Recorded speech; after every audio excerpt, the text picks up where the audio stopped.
do CNPq faz um trabalho aqui na faculdade, em prol não só faz um trabalho que parte da faculdade, mas é para a comunidade e é aberto, tanto que o grupo é aberto a membros de qualquer instituição, as reuniões são abertas aí pela difusão do direito do mar, pela perpetuação de uma teoria não só latino-americana, mas também como uma teoria nacional de direito do mar, que vem de uma escola aí de grandes pensadores do direito do mar. O professor Vicente Marota Rangel, que dá nome ao grupo, foi diretor aqui da faculdade, que fundou o grupo, né? Ele ainda estava vivo quando o grupo iniciou os seus trabalhos.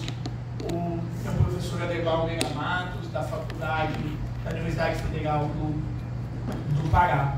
E a ideia desse ano, a gente tem discutido aí os principais temas que têm se tornado um assunto que não só da academia, mas também um assunto que passa aí por um lugar da mídia, por um lugar do jornalismo, com o intuito de fazer uma análise científica desses temas. A gente tem buscado perceber como a sociedade tem recebido esses temas e também produzir conhecimento de qualidade acerca desses temas para continuar a impulsionar essa discussão e tudo isso culmina com o nosso congresso que a gente realiza esse ano em Recife. Já no mês que vem, além do congresso, a gente tem um curso online prévio, é uma oportunidade bem legal, o curso online ele é gratuito e a gente traz por 2 dias professores das maiores universidades do mundo que lecionam, são aulas, não são palestras, então cada professor tem 1 hora para expor o tema, Túlio Treves, Stovazzi,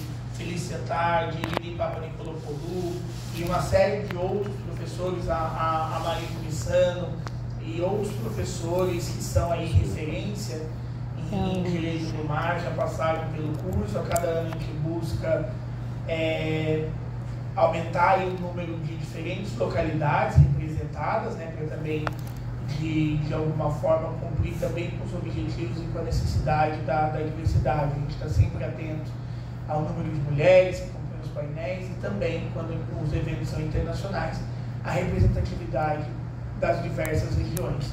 E pensando nesses temas, um que tem tomado aí muita relevância é a elevação do nível do mar. A gente continua tendo uma dificuldade na comunicação das ciências em geral, mas as ciências relacionadas ao meio ambiente, elas sofrem ainda mais com essa dificuldade de comunicação. O que é realidade, o que não é realidade? Quais são os instrumentos? Como a gente pode endereçar de maneira efetiva essas preocupações? Como a sociedade internacional tem enxergado isso? Até porque o alarmismo ele se faz necessário em algumas situações, mas ele não é suficiente nem medida de solução.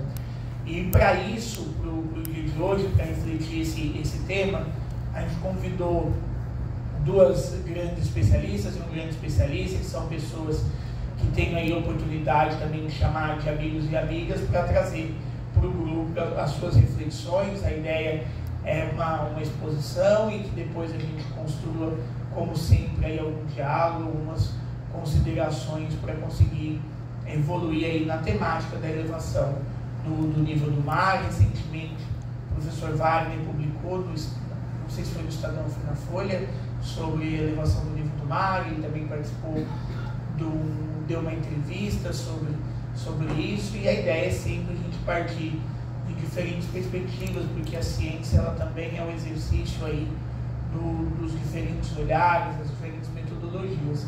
Então, como para quem vem pela primeira vez, quem está acompanhando, como que funciona quando a gente faz um debate, a gente convida um professor externo, que para alguns professoras é até mais difícil. A gente não dá um tema fechado, a gente não fala, olha, eu quero que você fale desse trecho, a gente dá um tema geral, a gente permite que cada professor, cada professora faça seleção do tópico que quer falar. Porque se a gente, enquanto grupo, decidisse o recorte antes de propiciar o professor, eu poderia excluir uma fatia do conhecimento muito relevante que esse professor, essa professora tem, só que por até mesmo desconhecer eu não consigo pedir que ele trate desse tema. Então a gente dá essa liberdade aos professores e professoras que aceitam o nosso convite.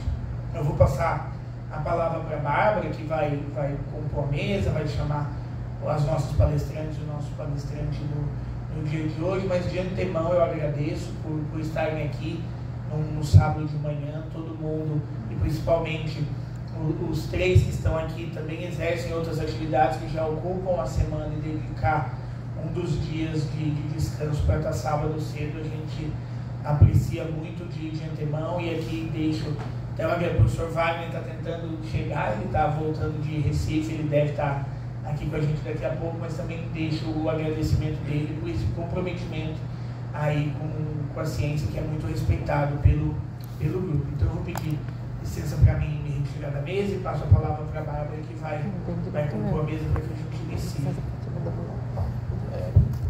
Bom dia a todas. Primeiramente, eu gostaria de agradecer a presença dos nossos ilustres palestrantes, do público também, pela disponibilidade em estar aqui, como estava falando, no sábado pela manhã. Eu também faço parte do CEDMAR. Eu sou encarregada mais das questões acadêmicas, vamos dizer assim, né, da pesquisa mais acadêmica. Então, sem mais delongas, eu gostaria então de convidar o professor Alexandre Machado para compor a mesa. O professor é doutor em Direito Ambiental Internacional, é advogado. Também gostaria de convidar a doutora Júlia Torino, que é mestre em Direito Ambiental pela USP,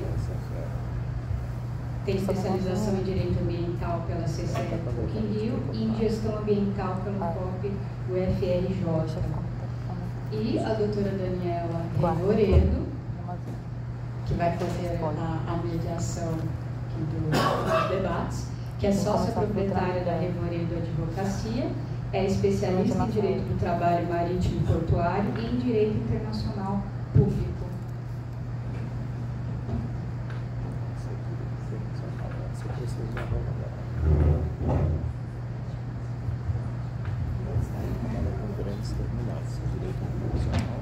Então, sem mais delongas, eu passo a palavra ao professor Alexandre para que faça a sua apresentação.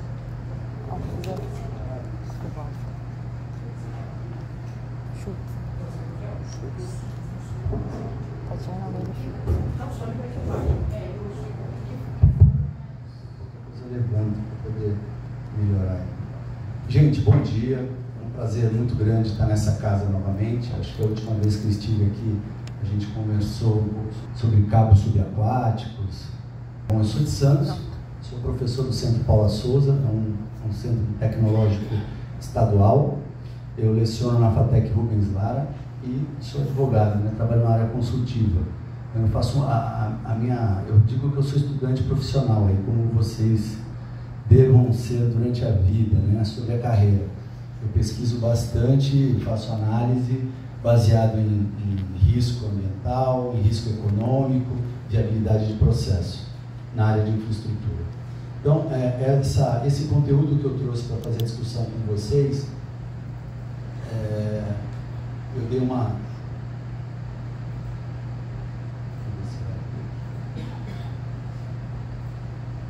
Eu dei uma atualizada nele para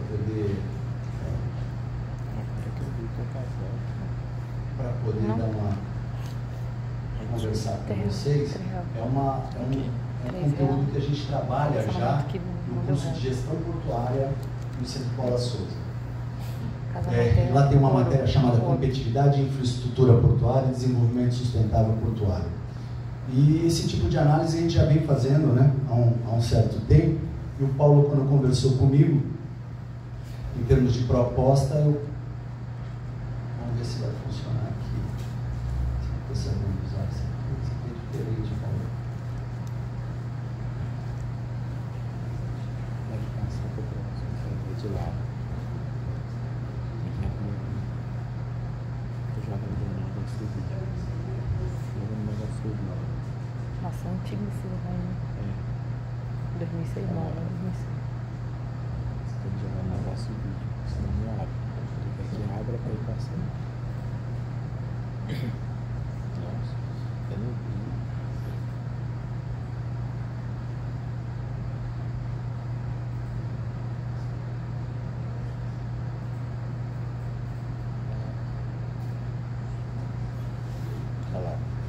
conversou comigo, ele falou, o professor Wagner está bem atento quanto ao relatório da ONU de 2024 e a ideia era estar conversando um pouco sobre isso. Na verdade, a gente já monitora essa variação de maré.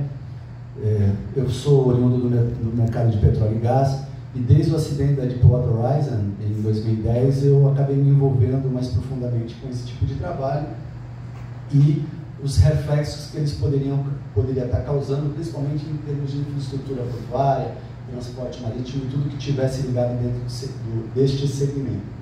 Só para dizer que não é algo novo, né? Esse aumento do nível do mar,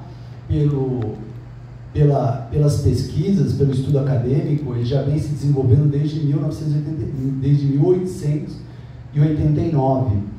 Lógico, com diversas metodologias, a metodologia ela foi se aprimorando e culminou nesse último relatório da ONU, que na verdade não é um relatório, são 2 relatórios, é um sobre a meteorologia voltada da região do Caribe e o outro que seria aí um compêndio, um juntado de diversos outros relatórios do IPCC.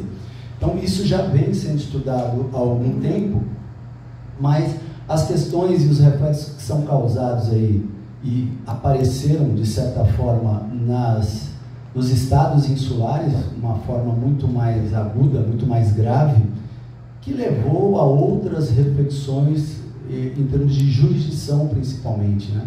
O que a nossa convenção vai fazer com isso, né? A Convenção do Direito do Mar. Essas novas fronteiras, como é que elas serão tratadas? Então eu tenho alguns casos já de litígios de determinadas regiões que não estão em situação de risco, mas pertenciam como colônia a outros estados, que tiveram que ser resolvidas e a gente usa como espelho para poder rever e fazer um modelo de pensamento. Então eu peguei aí os principais relatórios do IPCC, na verdade esse conteúdo, como eu falei para vocês, a gente já vem analisando há um bom tempo. O que é interessante é que eu vou aprimorando a metodologia dentro desses relatórios. Entre 97 e 2000 nós tivemos mais 2 complementos de apoio, mas todos eles têm um capítulo voltado para a elevação do nível do mar. Isso significa o quê? Da importância desse tipo de problema. Eles conseguiram, o IPCC conseguiu cruzar essa informação diretamente com o problema das emissões de gás de efeito estufa. Eu tenho uma acidificação dos oceanos, eu tenho problemas de degelo, eu tenho mudança de osmolaridade, água doce, água salgada, eu tenho determinadas regiões com variação de pressão, então faz com que eu tenha acontecimentos cíclicos de aumento dessas marés. Qual o problema? Até aí, 16 centímetros num quadro de controle total, o relatório prevê isso, até 2100, e até 1 metro, 58, 59 centímetros, num quadro extremo.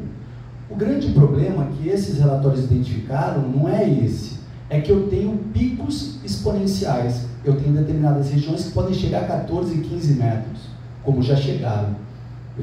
Já tenho inundações em determinadas áreas. Então, como tratar isso? E por que resolveram alarmar da forma que tem sido levantado? Esses relatórios sempre existiram, mas eles precisavam dar uma chacoalhada e falar, ou a gente olha o que a gente está fazendo, chama a iniciativa privada, né, positivando o próprio direito, seja ele privado ou público, mas eu tenho que realizar algum tipo de mudança. E o último relatório de 2023 do IPCC, ele já traz esses dados consolidados que a gente viu. Ou seja, eles passam a apresentar a certeza de que as emissões futuras vão determinar, sim, o aumento do nível do mar. E as estruturas ou as infraestruturas, de uma forma geral, já estão sentindo isso. Os estados insulares foram os primeiros a sentir. Mas a Holanda também está abaixo do nível do mar. Eles estão sentindo também, mas eles são economicamente mais ativos e têm tecnologia para empregar. Do que esses estados insulares basicamente sobrevivem? Pesca e turismo. Então, o Vanuatu, por exemplo, que eu tive mais contato e quem recebeu esse bookzinho que eu disponibilizei para vocês pode ter olhado no prefácio, o Jean-Pierre, esse amigo que prefaciou o meu livro, ele está lá, ele está vivendo junto à IMO a problemática que é falar de descarbonização. Eu ainda tenho muita resistência do setor privado. E o que eles nos apresentam? Eles falam que até 2050 cerca de 1 bilhão de pessoas mais ou menos já vai ser atingida.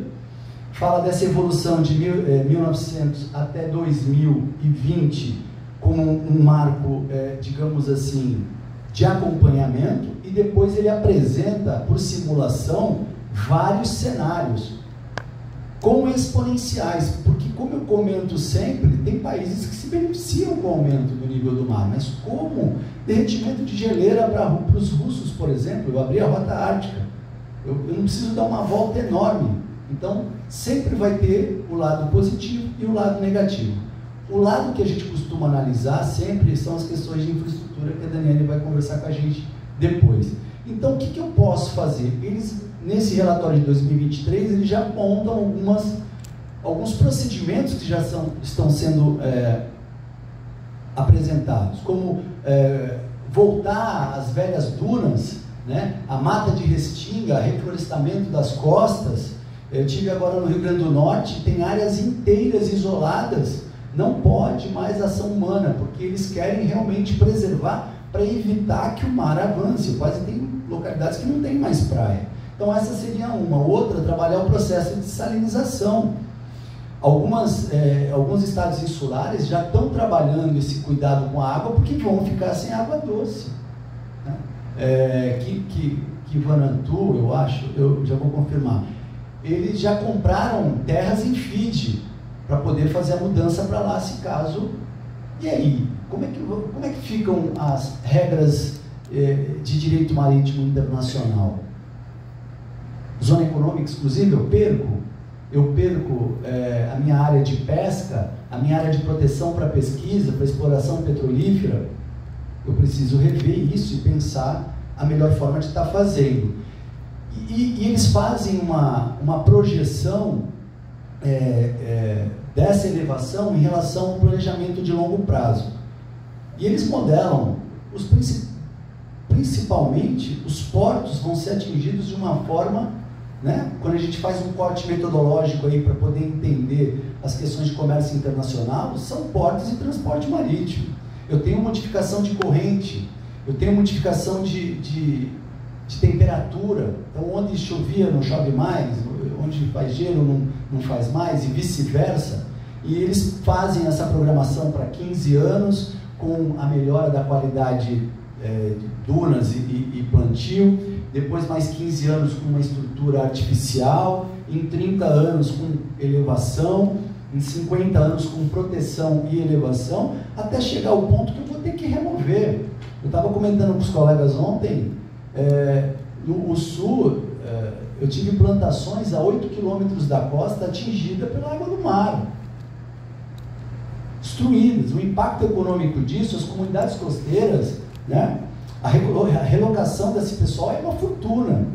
E quem vai bancar isso? Quem vai cuidar disso? Então é algo aí para a gente começar a guardar. Esses são os dois relatórios, na verdade, que formam o relatório principal, que é o Surfing, né? Eu tenho aí a análise climática dessa região do Pacífico.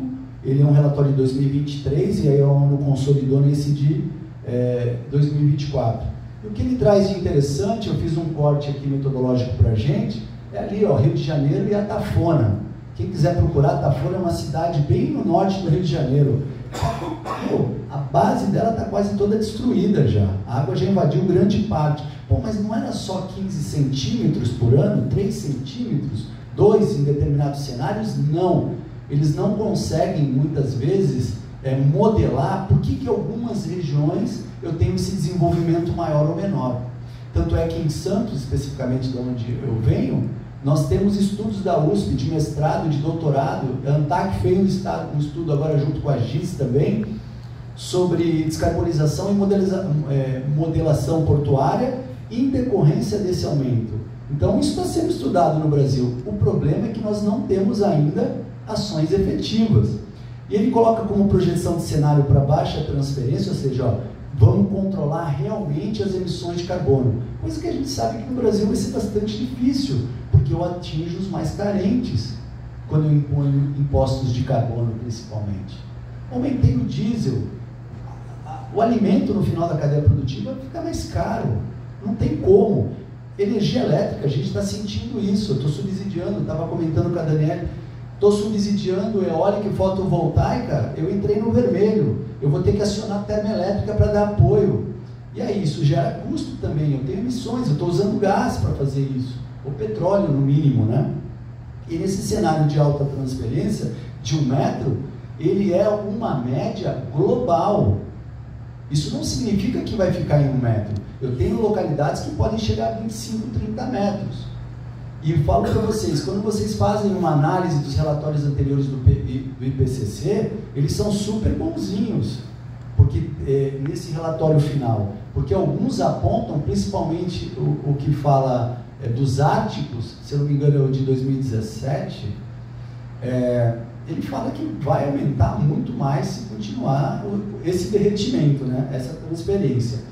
Então, aqui no Brasil, eles têm essa projeção aí de 1990 a 2020 de 13 centímetros e a projeção aí até 2050 de 16 centímetros para o Rio de Janeiro, principalmente. Mas Santos já teve um aumento muito maior que isso. Nós tivemos que fazer uma proteção para os navios continuarem atingindo o porto, para proteger a ponta da praia em Santos.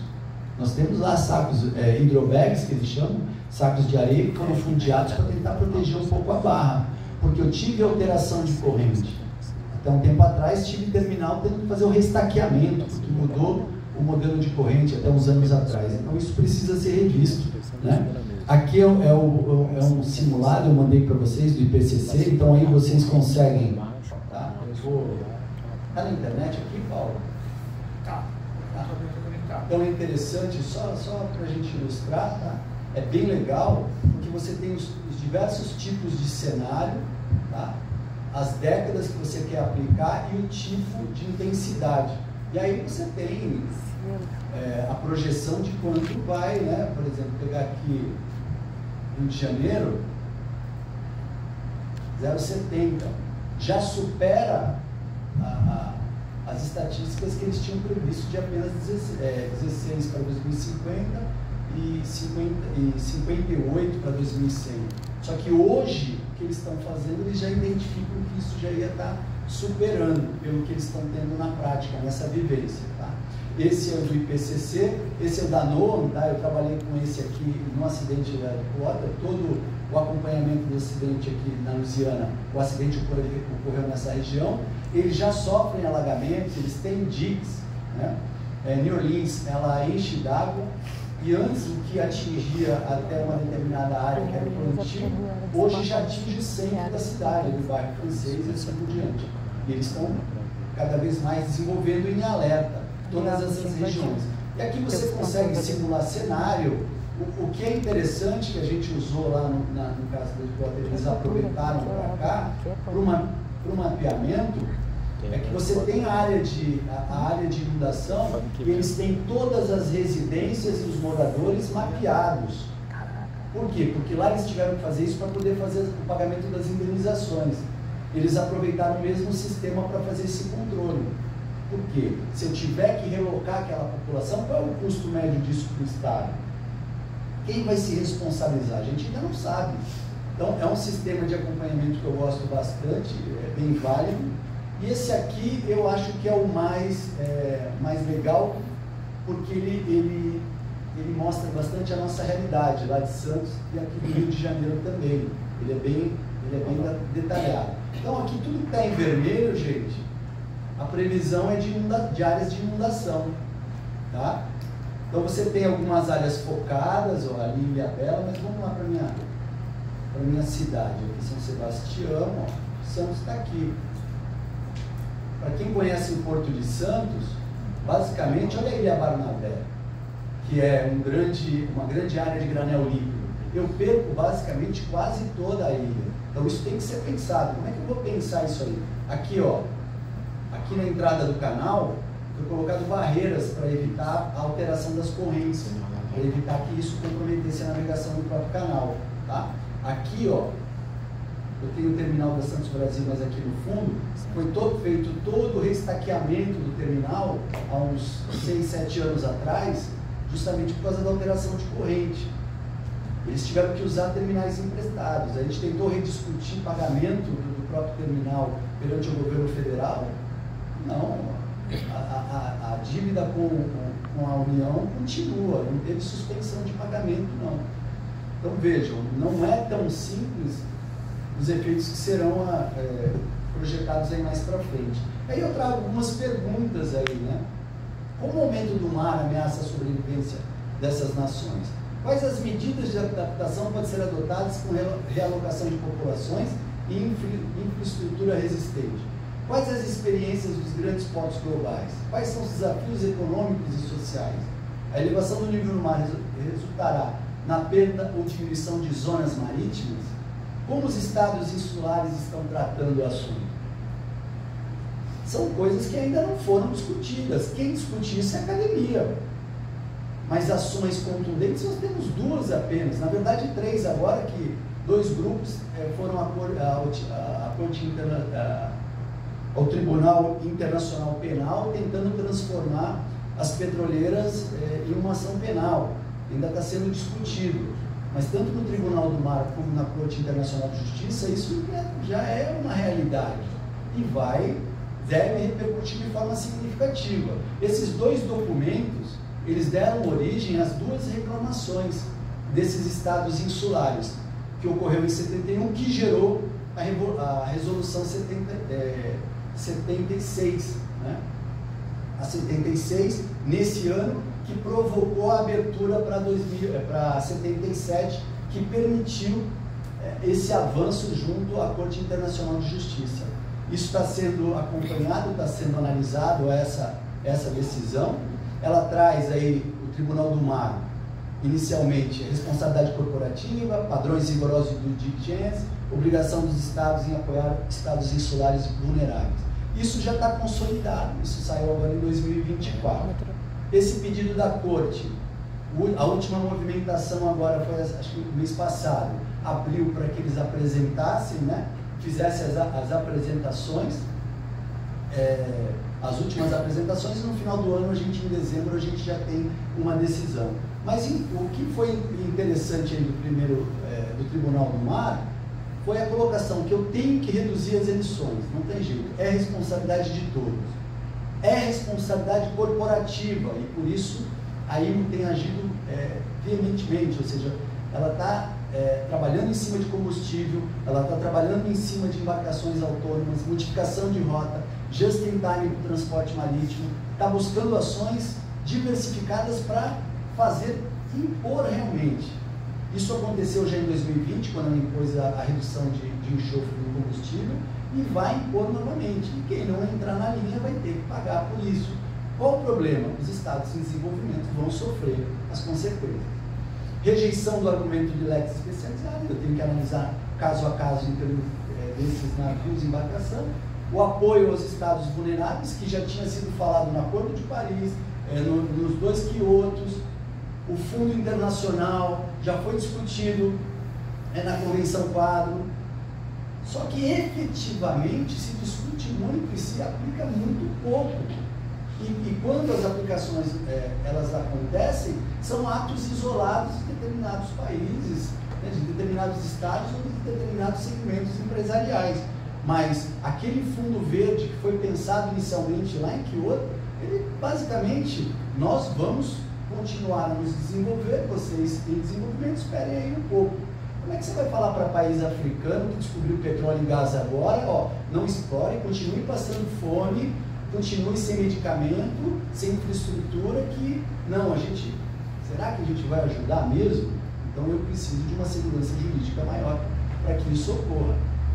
Avaliações de impacto ambiental e impacto de transporte marítimo e portos. Então todas essas observações, elas foram, de certa forma, enviadas para esse parecer consultivo, que na verdade foram apresentadas em 2012, né?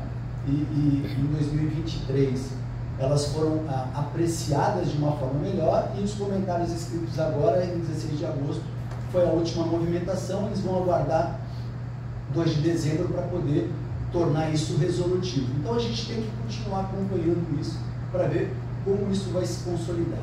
Quais são as obrigações do Estado de Direito Internacional para proteger o sistema climático e o meio ambiente contra as emissões antropogênicas de gás de efeito estufa? Simplesmente fazer uma revolução e descarbonizar. A Bárbara comentou ontem na nossa discussão, mercado de carbono, nós temos um mercado voluntário. A União Europeia já está consolidada, a China está se consolidando, Estados Unidos, em alguns estados mais que outros, mas está indo pelo mesmo caminho. Só que isso torna os nossos produtos menos competitivos e mais caros. A gente precisa fazer uma reflexão sobre isso. Como fazer isso de forma suave, sem comprometer os mais necessitados? Quais as consequências legais para os estados que, por meio de suas ações ou omissões, causaram danos significativos ao sistema climático e ao meio ambiente, especialmente no caso dos estados insulares vulneráveis e das gerações futuras? Como eu vou apontar apenas um único estado? E por que não todos os estados? Com certeza, os que menos tiveram influência foram eles no desenvolvimento do problema. Mal tem nem como gerar carbono de forma expressiva nessas comunidades, elas são mínimas.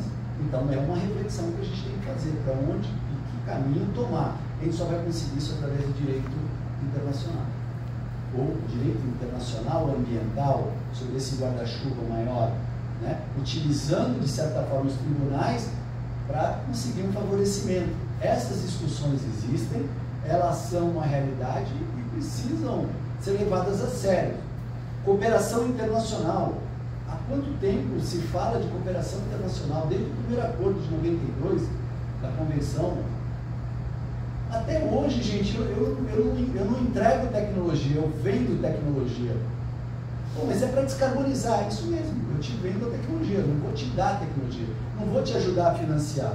Então, quais são esses efeitos? Como é que eu vou cooperar, então, da melhor forma para atingir o meu objetivo? Iniciativas como restauração de ecossistemas costeiros. O Brasil, através da Embrapa, tem uma tecnologia fantástica de plantio. Eles plantam no cerrado, gente, é fantástico. Eles plantam em qualquer lugar. Eles têm que ser acionados para ajudar esse replantio da costa brasileira. Eu tenho que repensar em Duna, em restaurar o sistema, alguma coisa tem que ser feita. Nós temos os caminhos, basta boa vontade política, talvez seja isso. Tecnologia, inovação e financiamento internacional. Como vai ficar esse compromisso financeiro, gente? Esse fundo de perdas e danos, como é que ele vai ser? Ele é tanto que discutido, só que toda vez que tem que fazer um aporte, não vou dizer que alguns estados não façam, mas quem deveria muitas vezes fazer não faz, são os que mais poluem, os que teriam que ter. Eu costumo falar muito da questão do minério, né? O pessoal reclama muito ali de Minas, né? Mineração a céu aberto. Quem que compra o minério de mineração a céu aberto? Os chineses. Por quê? Porque os ingleses, eles compram da onde? Carajás. Eu tenho um outro modelo de mineração mais sustentável. Então, enquanto eu tiver gente aceitando as emissões de carbono em detrimento da lucratividade, eu vou ter um problema bastante sério, porque a gente vai acabar indo para lugar algum. Eu preciso rever. Eu preciso de uma legislação nacional estruturada que comece a pensar e cuidar disso, de fazer esse tipo de reflexão. Então, como os países, de uma forma geral, utilizando o que nós já temos, né? Eu gosto muito de falar das Ilhas Maurício ali, né? Nós tivemos um caso histórico nos tribunais que agora parou novamente, em 2023 deram stop. Justamente por quê? Porque tem uma base americana gigantesca locada pelos ingleses na região, que já estava pronta para devolver a área. Mas como a área seria devolvida para um parceiro chinês, ela foi interrompida e está em discussão novamente. E nós já tínhamos decisões internacionais favoráveis, que devem ser aplicadas aonde? Que a gente está enfrentando com esses países insulares. Eu acho que é momento de repensar, e a academia é para isso mesmo, para a gente poder escrever bastante, né? Eu disponibilizei o referencial bibliográfico que eu utilizo aí com os meus alunos, que eu tenho aplicado. Eu acho que é isso. Avaliar, isso vai chegar nos nossos portos, vai chegar na nossa infraestrutura costeira. Eu tenho mais de 400 milhões de pessoas aí no mundo vivendo em costa, onde começou a colonização. Então a gente precisa rever o que a gente vai fazer, tá bom? Eu acho que era isso, gente. Eu deixei as referências, mas eu deixei para vocês também, tá? E aí, Dani, obrigado aí, obrigado também a Bárbara, obrigado aos colegas, né? Fala muito, gente, desculpa. Mas fala e fala bem. Fala e traz informações práticas e objetivas. É isso que a gente precisa. Em primeiro lugar, eu quero agradecer muito ao Paulo, grande amigo, né, nessa trajetória do direito. A Bárbara também, que eu já conheci no ano passado e eu tenho muita alegria aqui nesse espaço. Alexandre, você estava falando, a gente que é de Santos, a gente tem histórias práticas para contar, né? Desde alguém mais aqui de Santos, não? Além do Paulo? Não, nossa, lógico, claro, desculpa, nós somos aqui em 4, pelo menos. Então, assim, desde andar à beira-mar, né? A beira-mar, hoje em dia, fazia tempo que eu não andava, recentemente eu fui andar e falei, nossa, erosão pura, pura. Não dá para você... Santos teve naufrágios há alguns séculos atrás, tem um de 1700. Hoje eu andava todo final de semana, para não dizer todos os dias na minha trajetória em Santos. E recentemente o navio começou a aparecer. Ele estava... a gente andava por ali, né? A gente andava em cima do navio. Ninguém sabia que tinha um navio ali. Há uns 10 anos, por aí, começou a ter que demarcar aquele espaço para ninguém se machucar. Na areia, perto de um canal, canal 4, né? Bem perto do canal 4. 4 ou 5? 4, não, acho que é mais perto do 4, se não me engano. Bem do lado do 4. Eu posso estar enganada agora visualmente. Toda a estrutura. Então, assim, e é assustador, porque você pensa que há 20 anos atrás, você andava em cima de um navio, naquele navio. Uma outra questão muito forte foi em 2016, eu acho que foi nessa época que começou a história. Em 2016, nós tivemos uma inundação em Santos, que entrou água em todos os prédios, foi assustador. Em 2018 é que começaram, aí viram que o negócio estava pegando mesmo, e em 2018 foi quando instalaram essa geobags, que eles chamam, que é o que o Alexandre falou agora, que são essas bolsas, essas bags de areia que são colocadas no fundo do mar. 2018, nós estamos em 2024, o resultado não está sendo favorável. Já foi superado. As bags já é como se não existissem mais. Quer dizer, foi gasto uma infraestrutura, um custo para essa adaptação e hoje a gente sabe que não está funcionando.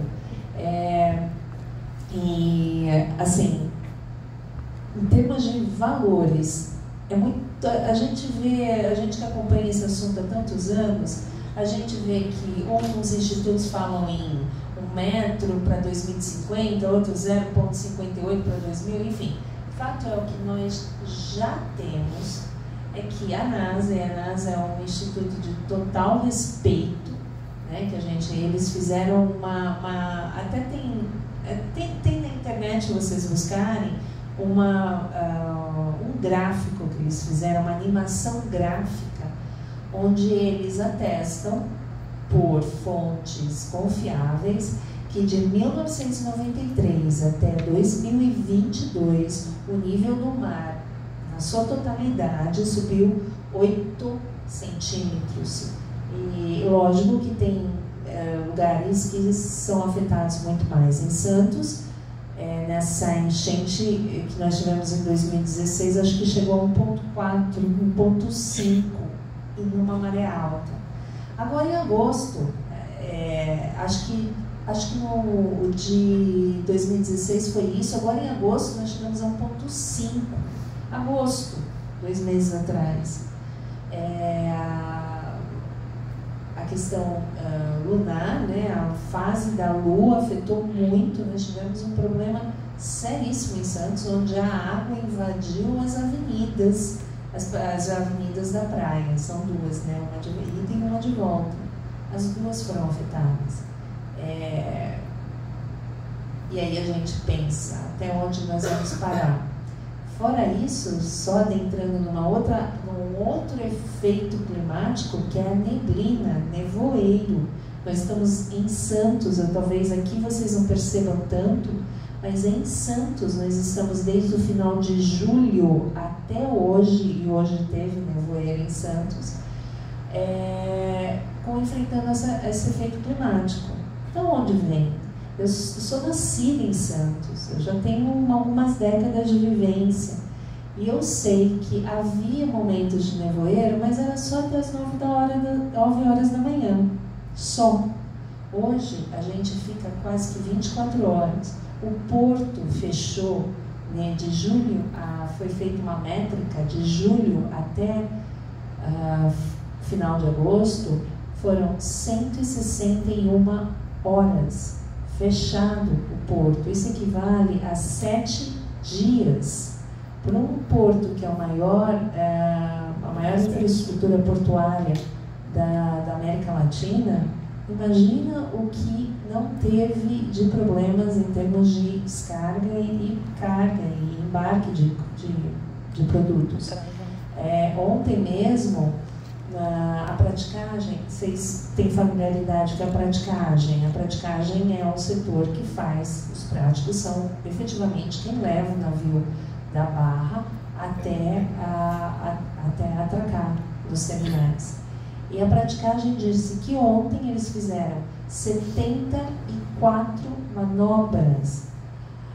A média de manobra deles é 40 por dia. Eles fizeram 74 para poder alavancar esse período que ficou de domingo para segunda. Nós ficamos das 8 horas de domingo até as 9 horas da manhã sem enxergar a cidade. Eu moro num lugar próximo à praia e eu não conseguia ver a rua.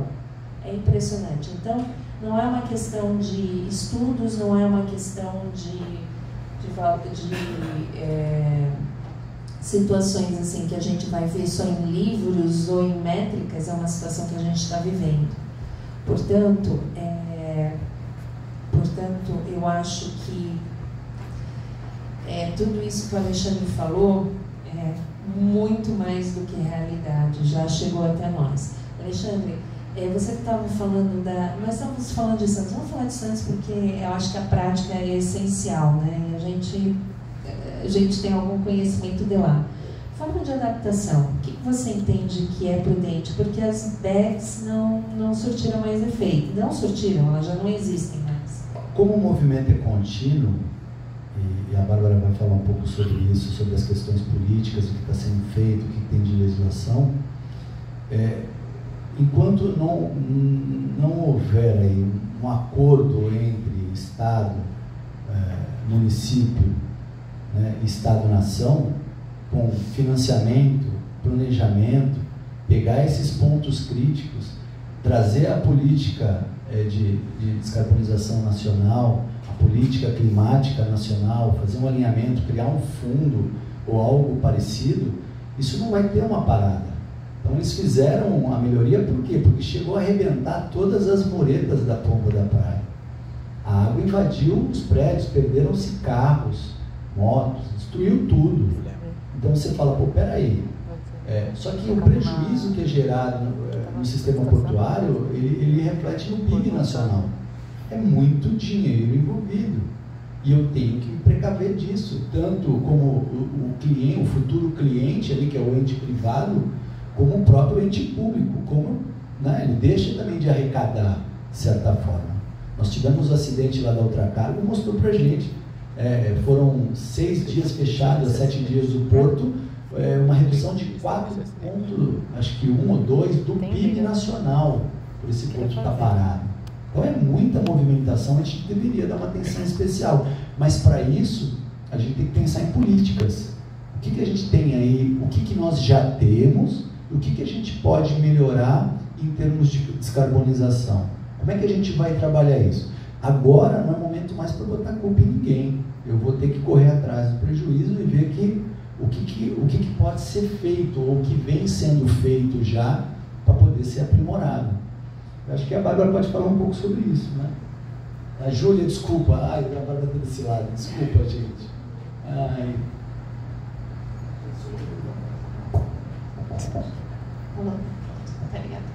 Bom, primeiro eu gostaria de agradecer o convite feito pelo Paulo para participar desse painel. E também os meus colegas, Daniela, Alexandre e Bárbara também. Obrigada, Alexandre, pela apresentação e Daniela também pela exposição aí, os exemplos práticos que nos deixam até um pouco abarrotados com essas mudanças que estão acontecendo e os efeitos que a gente acha que não vai ter uma solução rápida nem fácil. Mas eu pretendo aqui dar um pouquinho também de uma luz no fim do túnel, mesmo que seja só uma frestinha de luz, e fazendo um paralelo com o direito ambiental. A gente fala muito hoje em dia sobre mudanças climáticas, direito das mudanças climáticas, de litigância climática, mas esquecendo que a gente tem um arcabouço legal ambiental brasileiro muito robusto e com instrumentos possíveis e capazes de, inclusive, enfrentar todos esses efeitos que a gente vem sentindo hoje. Eu falo principalmente do licenciamento ambiental. Não sei se vocês estão muito familiarizados com o tema de licenciamento ambiental. Eu estou aqui falando para uma plateia de direito internacional. Então, o licenciamento ambiental, ele foi instituído no Brasil em 1981, pré-Constituição Federal. E ela foi instituída pela Política Nacional de Meio Ambiente, Lei 9638. E na época foi realmente uma lei para inglês ver. Na época a gente não tinha muitas políticas ambientais em voga, essa foi mais como uma resposta, uma pressão política da época para a gente ter um arcabouço aqui legislativo ambiental que pudesse dar corpo às operações que estão sendo feitas aqui e que eventualmente fossem comercializadas internacionalmente. Então, a Política Nacional de Meio Ambiente veio muito nesse sentido. E eu fico imaginando, às vezes, que os políticos legislativos, às vezes, se arrependem de terem feito essa legislação, porque ela é, do ponto de vista de proteção ambiental, uma das mais protetivas, assim, internacionalmente falando.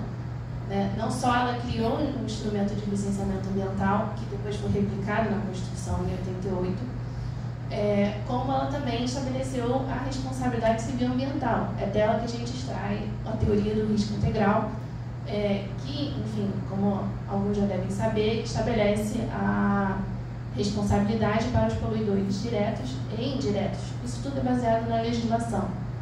Artigo 3º e 14, se não me engano, se não me falha a memória.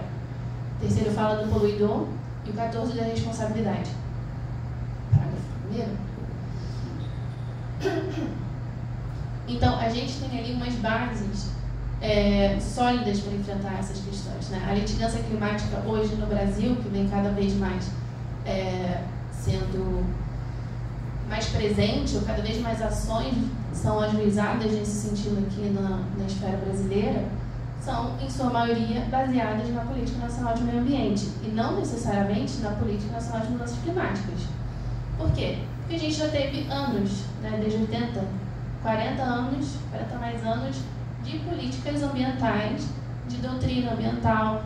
Poluidor-pagador vem dali. O que é o poluidor-pagador? O princípio do poluidor-pagador? É justamente tratar do que estamos tratando aqui. Emissões de CO2, uma externalidade negativa, que deve ser incorporada ao ciclo de vida daquele produto. Deve ser considerada na cadeia de produção. O que é isso, senão sustentabilidade ESG, que a gente mais fala aqui hoje em dia? Então, assim, a gente tem um arcabouço ambiental já apto para enfrentar essas questões. Mas eu sinto que a moda é falar de mudanças climáticas, a moda é falar de crédito de carbono, de plano de adaptação climática, que é também uma legislação que a gente veio aqui recente, de junho desse ano, se eu não me engano. Minha memória é um pouco confunda às vezes os números, tá, gente? Sintam-se à vontade para me corrigir se eu trocar números e palavras. Mas, na verdade, não é um plano de adaptação climática nacional. Ele estabelece diretrizes para a elaboração de um plano de adaptação. Estamos em 2024, né? Desde quando a gente sente os efeitos das mudanças climáticas? Para a gente estar no pé de estabelecer diretrizes, que veja, não são nem diretrizes lá tão complexas, são 11 artigos a legislação. Mas, luz no fim do túnel, trata de infraestrutura portuária, trata não só, né, a gente também tem, ele trata de um artigo específico só para falar da agropecuária, mas ele traz também questões de impacto à infraestrutura e questões sociais. Então, assim, estamos caminhando. Mas voltando aqui para o licenciamento ambiental. Ele foi estabelecido pela Política Nacional de Meio Ambiente, depois tiveram N resoluções, a Resolução CONAMA 237, a Lei Complementar 140 de 2011, que estabelece justamente como que se dá o licenciamento, né? E ele é basicamente estabelecido em 3 fases. A gente tem primeiro a licença prévia, que avalia a viabilidade de um projeto, então avalia um papel, né? A gente estabelece lá, faz lá uns estudos ambientais, o que a gente entende que esse empreendimento pode ou não impactar naquele local,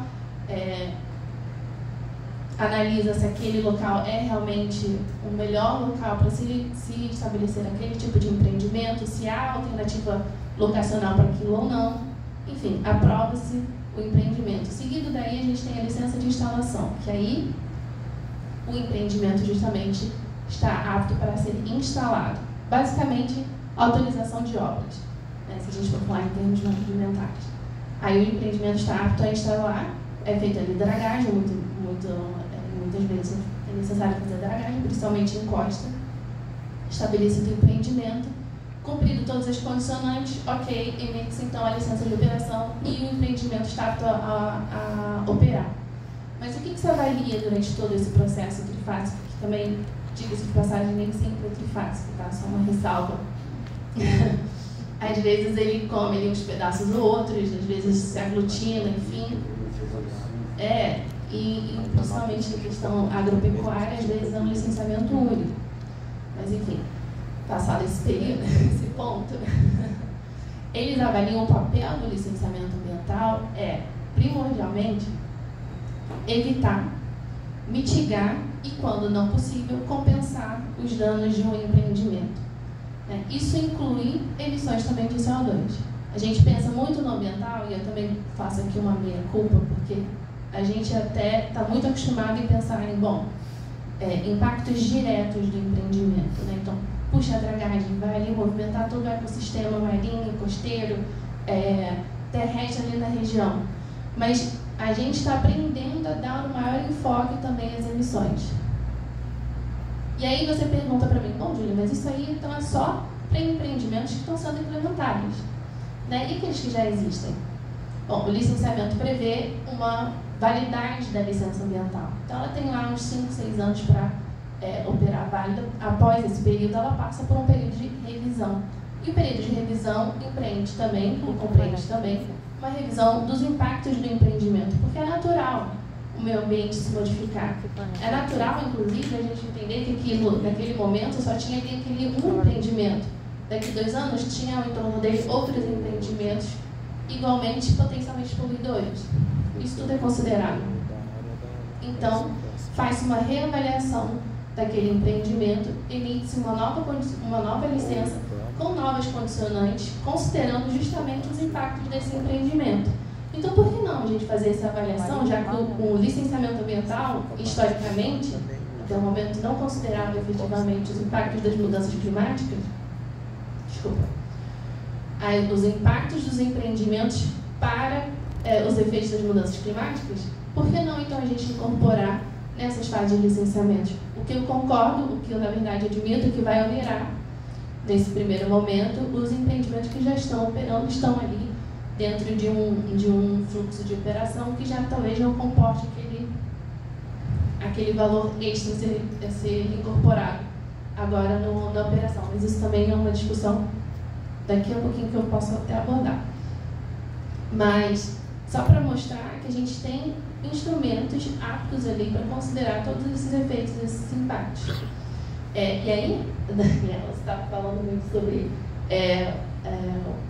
os efeitos que a gente sente já das mudanças climáticas. Eu não posso deixar de comentar de um empreendimento até que eu entendo como irônico, que é o Museu de Amanhã, lá do Rio de Janeiro, não sei se vocês já foram. Ele é lindo, maravilhoso, mas feito no espelho d'água. Então, assim, ele é o Museu da Manhã até quando? Porque se a gente vai ter um aumento do nível do mar ali de 1 metro, a gente não vai conseguir mais entrar no Museu da Manhã. Né? E toda a linha zona portuária do Rio de Janeiro, ela foi revitalizada no período das Olimpíadas de 2016, né? Para as Olimpíadas de 2016, então ali uns anos antes. Mas esses relatórios todos, eles são anteriores a 2012, né? Então, como que a gente não parou para pensar naquilo? A gente está numa zona portuária. A gente construiu um museu que fala sobre as mudanças climáticas no espelho d'água. No porto que eu vi ali na projeção que você colocou, uma das áreas mais afetadas aqui. Tinha um vermelho no porto do Rio. Então é irônico, né? Eu acho que as políticas públicas brasileiras hoje tratam das mudanças climáticas como quase como uma propaganda.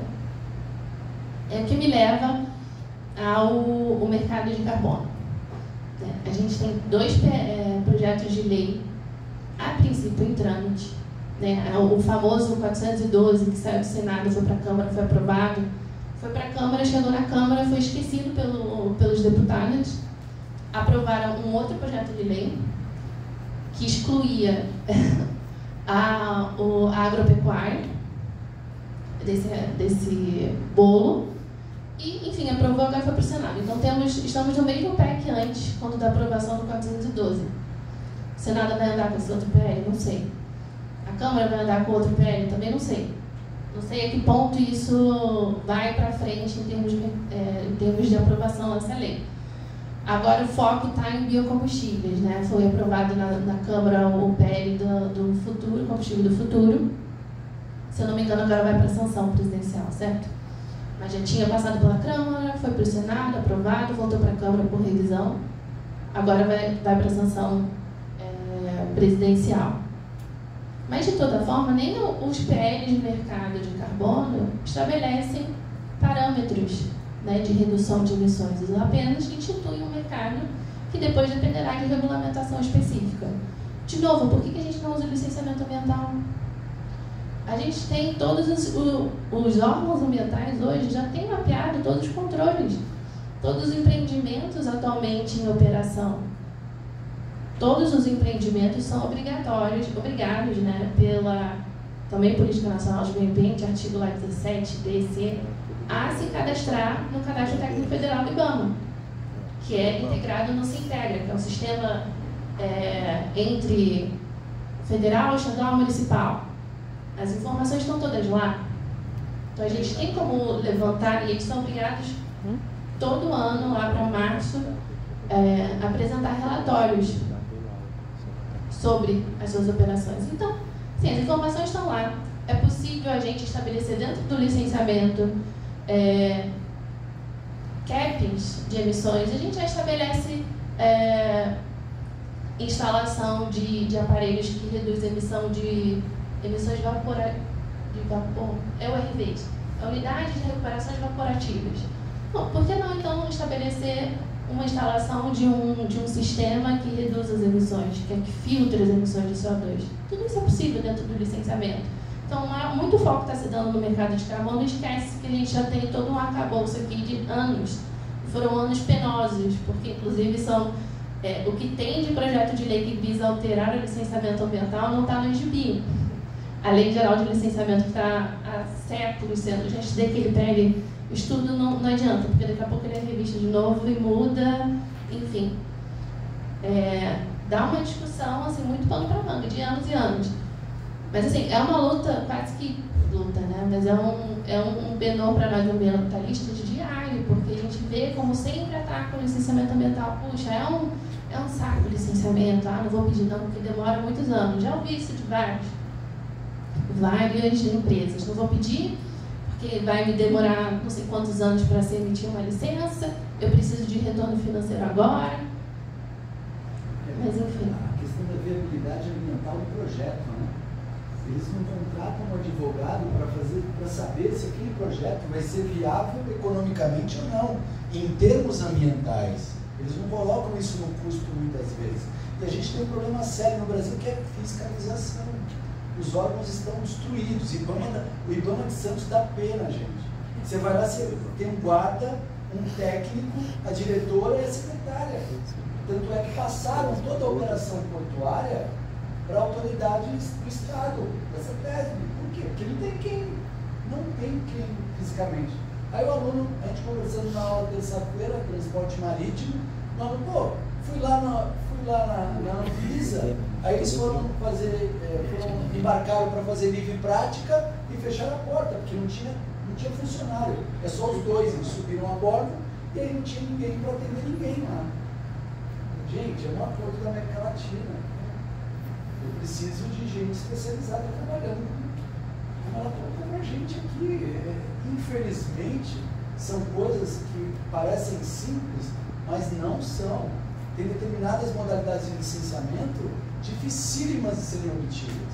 A Petrobras hoje, no offshore, já está usando o CSSU, né? Faz a captação do carbono e faz a própria utilização. São instrumentos que têm que ser impostos em determinados setores como condicionante do próprio licenciamento. Agora, se não tiver quem fiscalize, é investimento caro, não é um investimento barato. Não. A gente sempre vai cair nesse problema da fiscalização. Você sabe que sobre a fiscalização isso me assusta mesmo. Eu também tive a oportunidade de ir até o IBAMA outro dia lá em Santos e eu fiquei assustada. A Anvisa precisava ver um processo administrativo. Aí eu cheguei na Anvisa, que ela agora está num prédio decente, lá, o corporate e tal. Quando eu cheguei na Anvisa, eu falei, então, olha, nós não temos funcionário, porque realmente precisava de gente lá para fazer livre prática física, que é subir no navio. Assustador agora. Como que foi isso? Isso não é de agora, não. Isso já é há alguns anos. Como foi isso durante a Covid?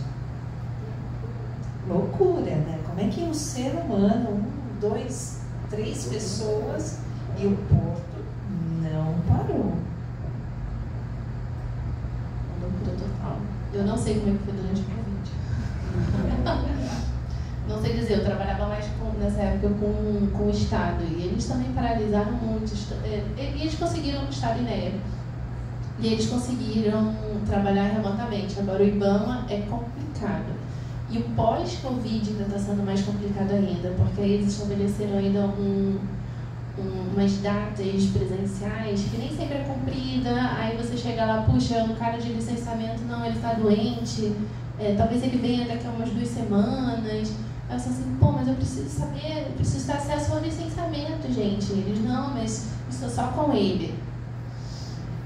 Enfim, tá triste também. No Rio de Janeiro, o IBAMA também tá muito triste. Assim, né? Você entra no prédio, só tem realmente uma recepcionista, uns guardinhas, você sobe, só tem uma pessoa naquela sessão. Atarefada também, né? Então, assim, eu até me sinto culpada de ir lá perturbá-lo no seu tempo, porque, assim, eu vou levar as minhas questões e, com certeza, ele vai passar as outras para trás, porque eu estou ali naquele momento para fazer a diligência. Mas, realmente, é muito triste o IBAMA, nesse momento, como ele se encontra. Eu acho que eu abordei os temas que eu gostaria de abordar. Acho que só para fechar, como agora a gente entende também que todos os ciclos devem ser cíclicos, né? Os ciclos de vida do produto devem ser cíclicos, eu acho que eu vou falar um pouquinho só sobre resíduos. Que eu acho que agora a gente está também numa pegada um pouquinho mais voltada para a logística reversa no sentido geral, né? Não se fala em logística reversa, mas se fala muito em ciclo do produto do berço ao túmulo, que basicamente visa incentivar justamente você fazer completar o ciclo e retorná-lo para dentro da cadeia produtiva quando possível, obviamente, né? Você falou, Alexandre, das mineradoras, e isso é uma coisa que também me pega bastante, porque assim como o petróleo deveria investir em energias renováveis, né, as mineradoras elas deveriam investir em beneficiamento e reaproveitamento de resíduos, né? Então, é uma questão que a gente não precisa, talvez, minerar mais, mas reaproveitar aquele minério que não foi minerado e reincluí-lo na cadeia produtiva. E a gente vem percebendo algumas legislações ainda incipientes que visam incentivar esse modelo. Eu trago aqui só o programa Mover, rapidamente. Ele estabelece, ele é um programa voltado para a indústria automobilística, que visa incentivar, principalmente carros elétricos, né? Política brasileira, ignorando que a gente também tem aqui o etanol, que não tem carbono, né, na sua composição química, mas, enfim, a gente fica naquilo de carro elétrico e biocombustível, né, biometano, que é a mesma molécula do metano, só é produzida a partir de uma biomassa, enfim, você deixa de emitir ali na fonte de produção, mas enfim, o end use daquele produto é o mesmo, emissão de CO2. Mas voltando ao programa Mover, ele visa a eletrificação do setor automobilístico, pelo menos ele tem essa pretensão, mas ele coloca lá uns princípiozinhos de ciclo do tanque à roda, visando a redução das emissões, estabelece metas para 2027, a partir de 2027, e estabelece lá um incentivo a uma percepção mais sustentável dos ciclos do berço ao túmulo. Isso envolve uma gama que eu não consigo aqui trazer em uma aula só de cadeias produtivas envolvidas ali, porque é desde a extração do petróleo como da produção do automóvel. Então envolve aí muitos pequenos setores e toda uma cadeia muito grande de produção que, a partir de 2027, segundo a legislação, vai precisar investir ou, pelo menos, colocar metas de descarbonização, visando a reciclabilidade dos produtos e o retorno para a cadeia produtiva daqueles resíduos. Isso a gente vê também no setor marítimo portuário, pela Convenção de Basileia, pelo menos, e de Hong Kong também. Então, os estaleiros hoje estão muito mais preocupados em obter a certificação europeia para poder descomissionar navios e frotas de bandeira europeia, ou que carregam em algum momento, tem ali na sua composição de grupo, uma empresa da União Europeia. Então, aqui eu vou deixar pelo menos uma nota positiva de que eu vejo que o setor marítimo portuário, em termos de setores e avanço em sustentabilidade, para mim é o que está mais à frente nesse sentido. Talvez pela imposição da IMO, talvez pela imposição dos certificados da União Europeia, mas ele está muito mais avançado em práticas efetivas de redução de emissões e visando a sustentabilidade do que eu vejo hoje para os outros setores. Para mim é isso hoje. Obrigada. A questão que a Bárbara colocou a gente tem que levar em conta que nenhuma... Júlia, desculpa, gente.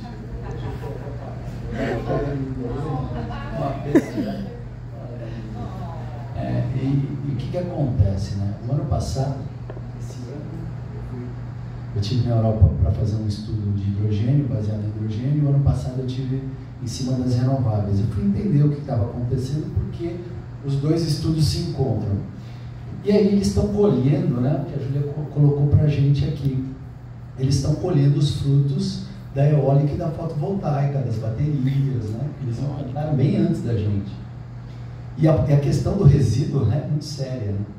É muito custosa, muito cara, né? Oi? Estamos falando exatamente sobre isso, resíduo. A gente fala muito em carro elétrico e as baterias. Justamente. né? Eu ainda não tenho um reaproveitamento total, né? E sem contar que esse minério raro, grande parte dele, estão em comunidades extremamente pobres, que são exploradas realmente.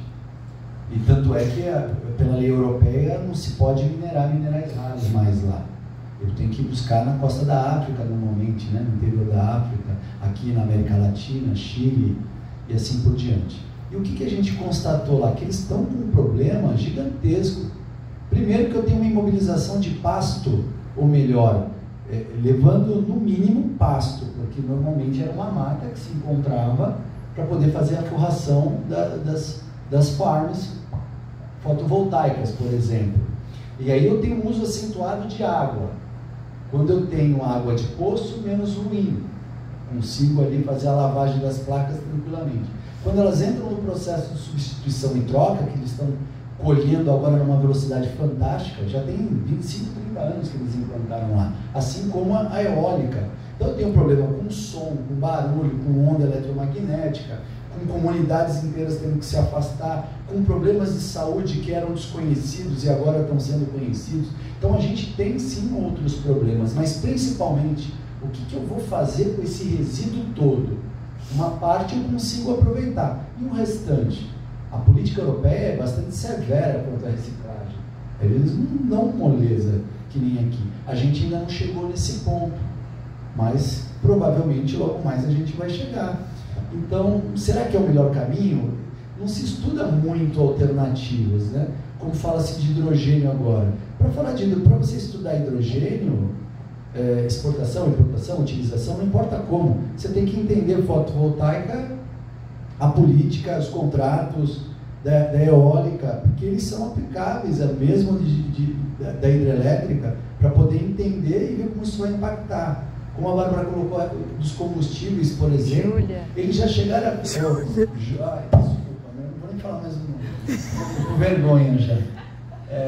Eles descobriram lá fora que o biodiesel é a melhor solução, onde eu preciso de muito baixa adaptação nos caminhões, eu consigo, já que eles não têm o etanol, né, mas etanol e biodiesel seria a solução perfeita, que nós já tínhamos programas relevantes e foram deixados de lado. Mas é isso que eu estou aqui aguardando para te fazer essa pergunta. Você falou se baixasse uma pessoa que falasse, ok, Alexandre, você vai decidir qual é o combustível que vai ser usado no transporte marítimo internacional e nacional, qual seria? Hoje eu estou lascado, olha, é muito difícil, gente. Porque quando você pensa em combustível no transporte marítimo internacional, o principal problema é a questão da infraestrutura. Aonde eu vou abastecer? Este é o grande problema. Eu tenho infraestrutura de produção e reabastecimento. Se eu não tiver, eu não tenho nem como pensar no combustível, dependendo do trajeto que eu esteja fazendo. Porque isso vai estar ligado diretamente a custo. O que a gente observa na evolução do transportador? Ele diminuiu a velocidade, ele mudou a motorização dessas embarcações para fazer a absorção dos gases de escape, utilizar a temperatura desses gases para gerar mais propulsão, ou seja, ele economizou e está cuidando, de certa forma, do meio ambiente. O que a gente ainda não conseguiu é um combustível ideal. Ainda não fala, não, metanol, etanol, não importa o óleo que você utilize, todos eles ainda vão estar poluindo. Gás, né? A transição vai ser com gás, todo mundo falou isso. A CMA-CGM passou as embarcações, a grande parte delas a gás. Aí descobriram que o índice de emissão era significativo, era menor, mas era significativo. A IMO já descartou, a gás já não entra. Então, os estudos continuam, só que a gente tem uma pressão política de grandes utilizadores desse combustível muito grande. Comentei com elas ontem, o colega lá de Banatu, ele estava conversando comigo e falou, a delegação brasileira é um técnico e o restante interessados da Vale, da Petrobras, da Transpetro, ou seja, que tem outros interesses e eles puxam a corda para um lado e para o outro para desacelerar o processo. Navio a gás atracou no terminal da DP, da Deep World. A Compass opera um terminal de regasificação lá no canal, na Deep World. Ele estava indo para o sul, para a Argentina. Ele teve que subir para sul para abastecer, para descer para a Argentina. Só o custo disso e as emissões. Então, racionalizar. Eu hoje não consigo ainda determinar o combustível ideal. Metanol, a Maersk está trabalhando com metanol, ok? Custa 2 vezes mais caro, tá? Eu preciso de 2 vezes o volume para poder ir. Tenho 3, 4 localidades internacionais que eu consigo fazer o reabastecimento. Eu tenho que pensar numa emergência, né, no cuidado. Então, está caminhando, eu acredito, para o biocombustível, né? Tanto para caminhões quanto para navios. E eu acredito que eles vão chegar... Como é que é a produção do biocombustível?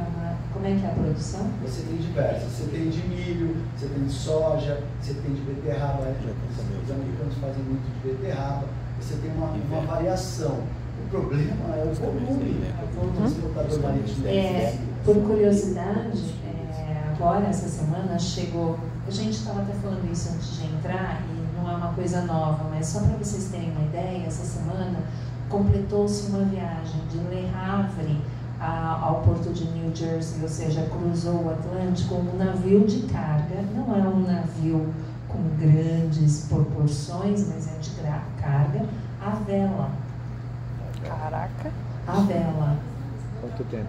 Voltar para as caravelas. Mas, eu lendo, porque eu fiquei bem curiosa sobre isso, eu lendo, esse transporte, no começo teve o navio enfrentou maré, algumas situações de tempo, e aí teve que usar o combustível diesel.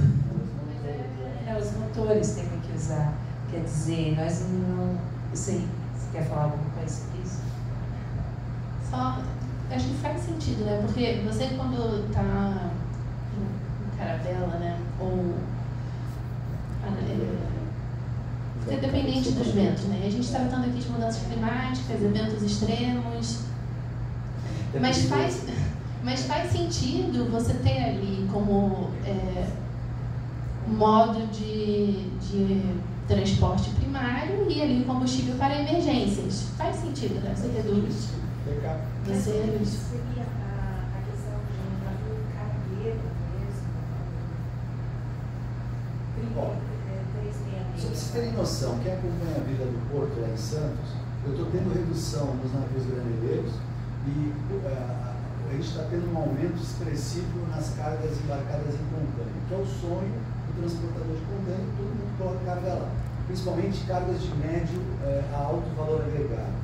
Então hoje você tem quase todos os tipos de grão, café, açúcar, indo em contêiner, mesmo ele tendo que pagar um pouco mais. Por quê? Porque são navios mais novos, com emissões menores, e ele consegue, dentro daquela diferença que ele é taxado em cima do carbono, principalmente para a União Europeia, ele consegue um extra e ainda faz aquela propaganda espontânea, né, de sustentável, assim por diante.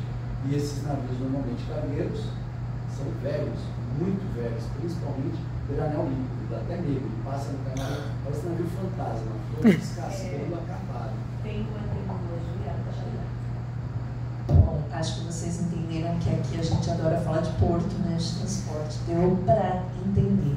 Tem uma tecnologia no transporte marítimo que são os navios Trumps. O que é esse navio Trump? É aqueles navios velhos que já não cabem mais fazer a linha, né, que é regular, então eles estão caindo aos pedaços, e vocês devem imaginar o quanto eles não devem emitir de gás carbônico, né, no seu trajeto.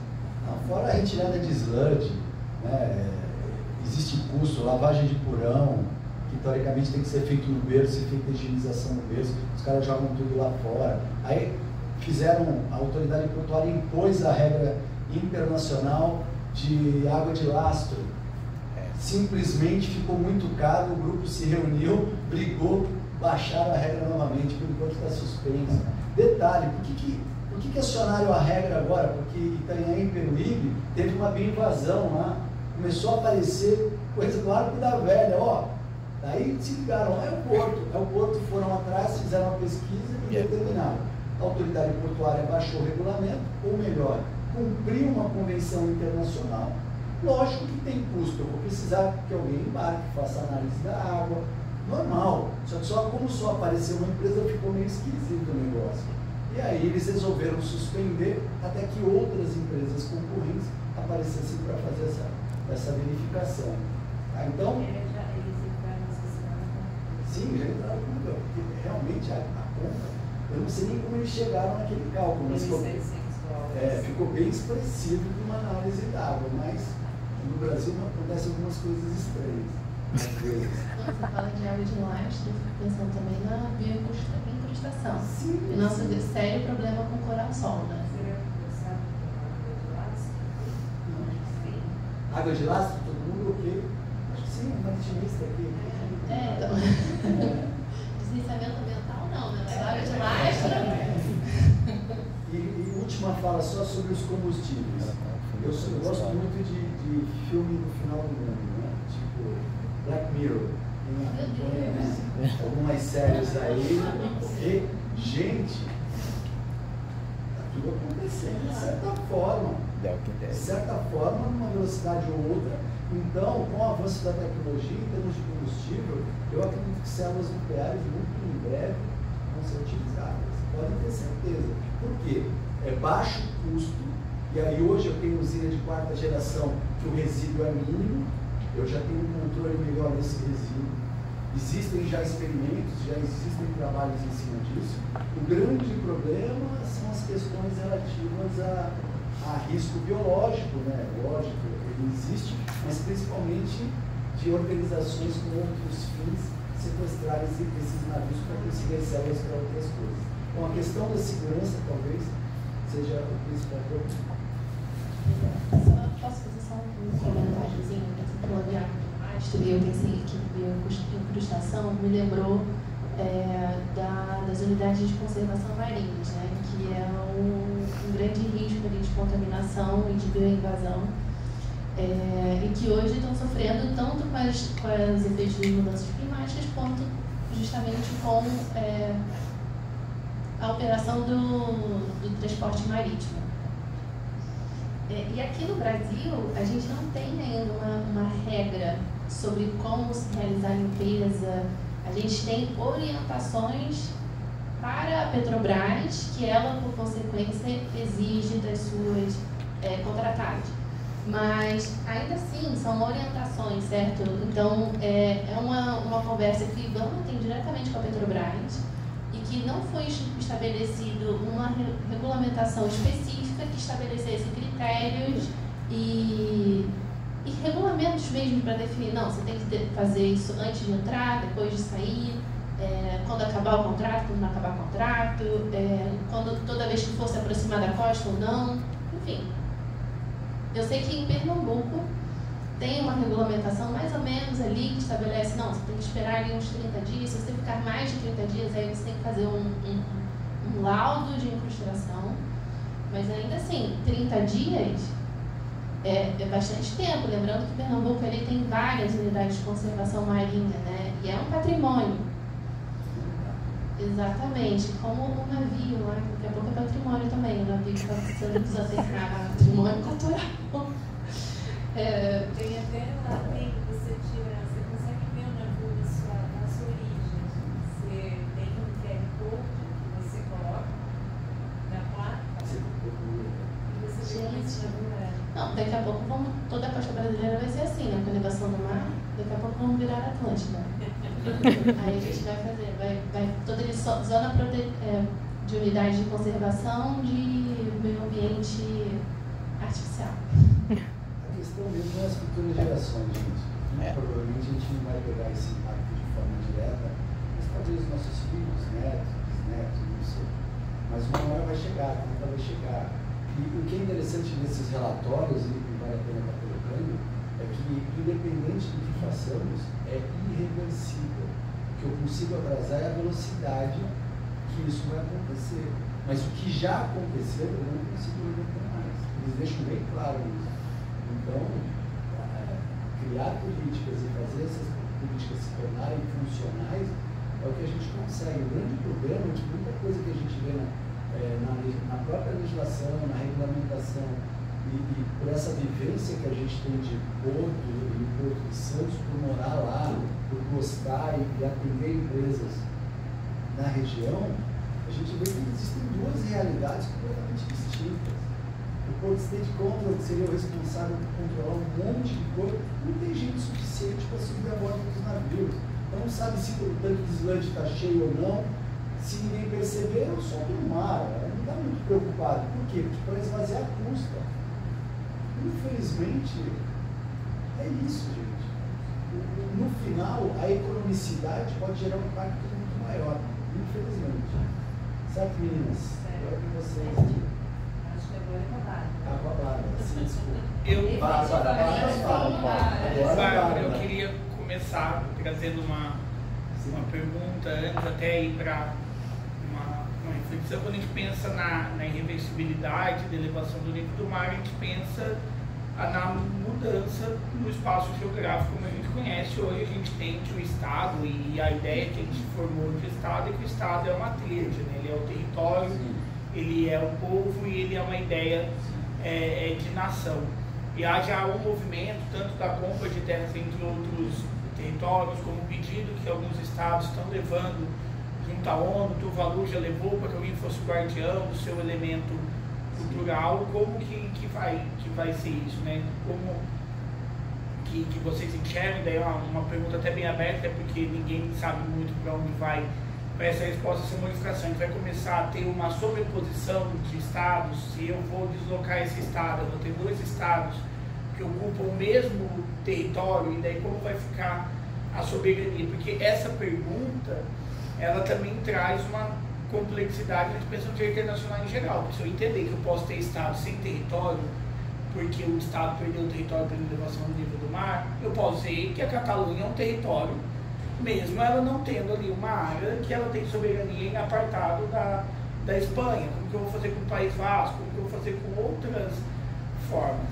E esse é o primeiro comentário. E o segundo é também o valor, o axioma, né? Como a gente enxerga de uma maneira axiológica a elevação do nível do mar. Hoje a China já coloca que as ilhas de plástico, a China ela tenta chancelar as ilhas de plástico por muitos meios. Primeiro é Sealand, que dá a ideia de um louco não tem nada, porque se a gente reconhecer que aquilo é território, vai reconhecer que é ilha de plástico.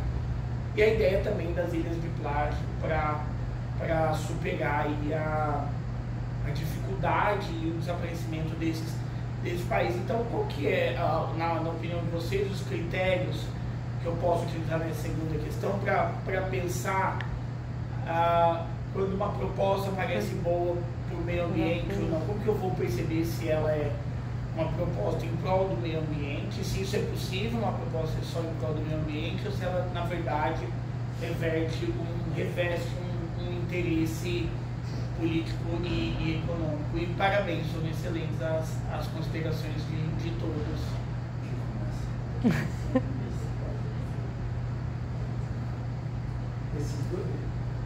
Esses dois documentos que estão ali, ó, eles refletem essa ideia que o Paulo colocou.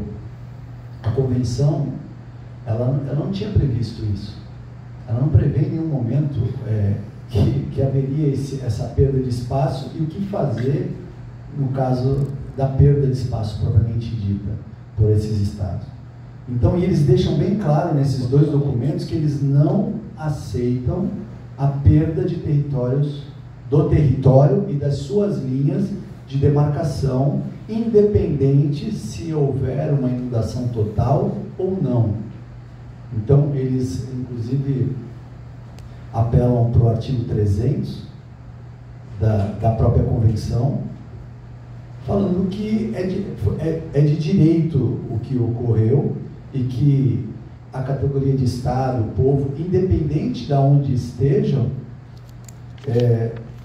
eles acreditam que não se altere basicamente nada, que eles possam continuar explorando aquela determinada área. Qual o problema também, como o Paulo colocou, em relação à China, né? E aí eu coloquei até aqui no extra, né? Só para a gente dar uma... Eu ia passar para vocês aqui, ó. Tá? A mesma coisa.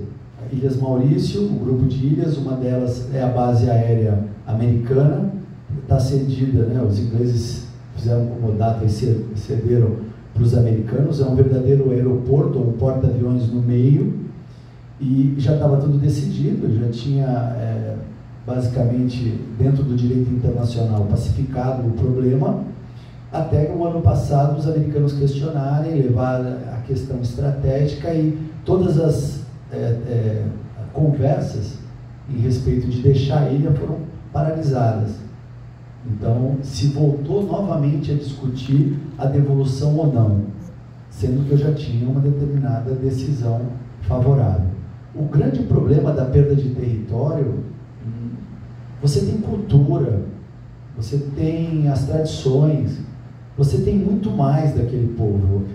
Não é simplesmente a moradia ou estar em um determinado local.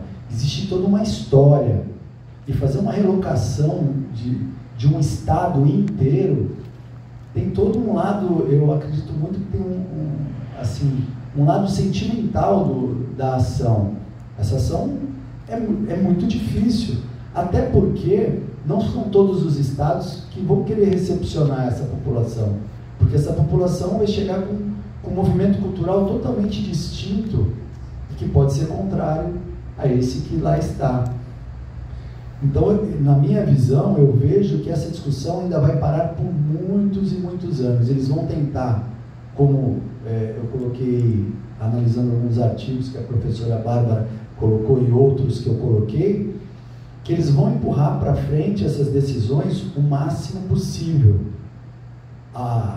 Que talvez aconteça com maior velocidade essas indenizações internacionais. Ou seja, uma forma de ajuda a esses estados para que eles consigam gerar mais sustentabilidade, melhorar sua infraestrutura defensiva, principalmente. Só para vocês terem noção, 30% de Tuvalu, quando tem tempestade, fica comprometida. Toda a costa dos dois lados tem que ser recolhidas para o centro da ilha, porque inunda tudo, destrói, eles vão, reconstroem tudo novamente. Então, eles vão precisar de muito investimento, assim como outros do Pacífico. Só aproveitando já também que o Paulo colocou, né, vai ter dia 25 de setembro uma discussão, vai ser online, se alguém tiver interesse, eu acho que vale a pena, do Meeting, eu posso disponibilizar o link para vocês depois, tá? Aqui é como se trata vem se tratando esse problema especificamente em Santos e aqui no Brasil. Nos estados que estão abaixo do nível, né? As questões portuárias, por exemplo, aqui a gente teve a oportunidade de estar com os nossos alunos em 2018 e 2019 em Antuérpia, e depois estivemos em Roterdã, conhecendo o porto, conhecendo as operações, e o que chamou muita atenção é essa proteção de tempestade que tem no porto de Roterdã. 780 milhões de euros foram investidos. Então, ela sobe a 3 metros do nível do mar. É um alerta de tempestade. Ela foi acionada 3 vezes apenas. Uma em teste, a outra abaixo do nível e a terceira de forma mais expressiva. E ela, inclusive, controla o fluxo para não haver comprometimento dentro da área de atracação. E aqui,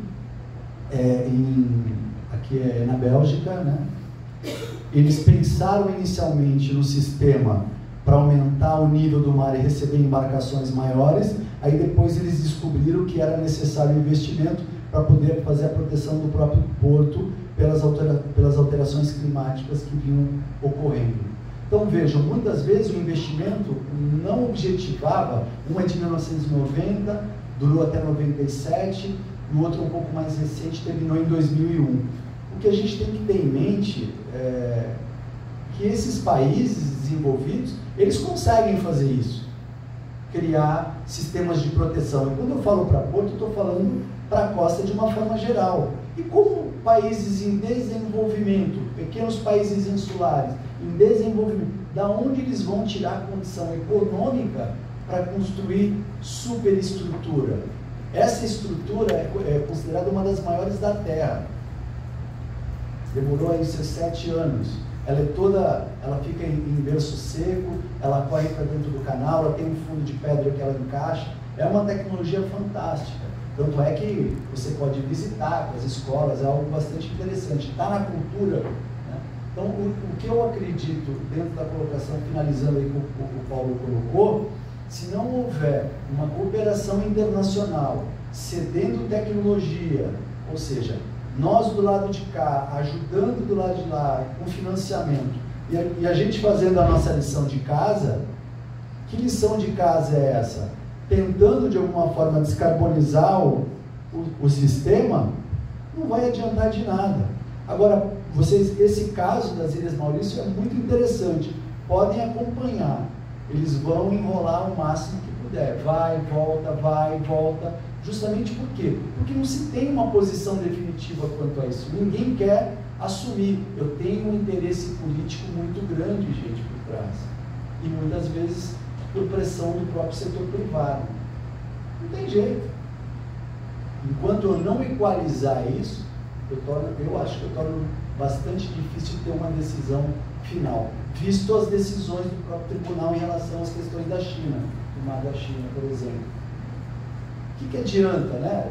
Adianta muito, a decisão está lá, tá, mas eu não concordo, eu sou uma potência nuclear. Pronto, eu vou fazer o quê? Ouvindo você falar, tem algum filme para ver como é que funciona?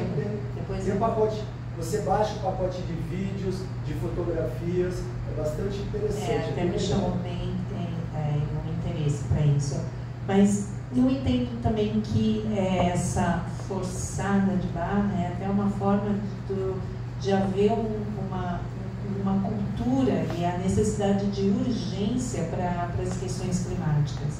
Então, ok, não vamos mudar a convenção, vamos deixar como ela está, e vai provocar situações como subsídios, investimentos de outros países para socorrer ou para investir em adaptações em outros locais, em outras regiões insulares que vão precisar de ajuda.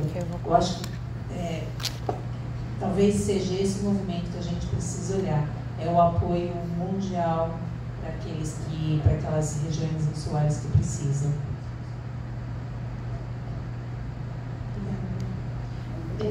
O que se vê hoje nas COP, na verdade, toda vez que eu acompanho, eu fico totalmente desesperançosa.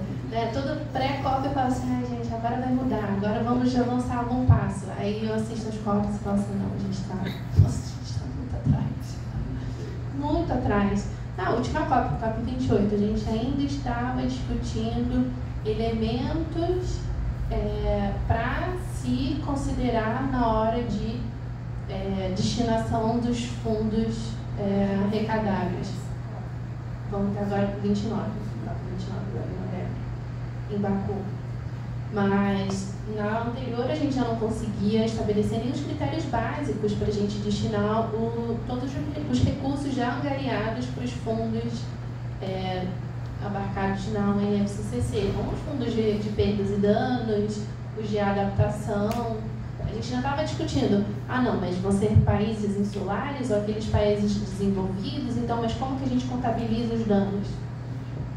2023, né, na época. Então, assim, a gente arrecada todo aquele dinheiro e ele vai para onde? E como o Alexandre falou, né, tudo bem, os recursos financeiros e os recursos tecnológicos, conhecimento tecnológico, né?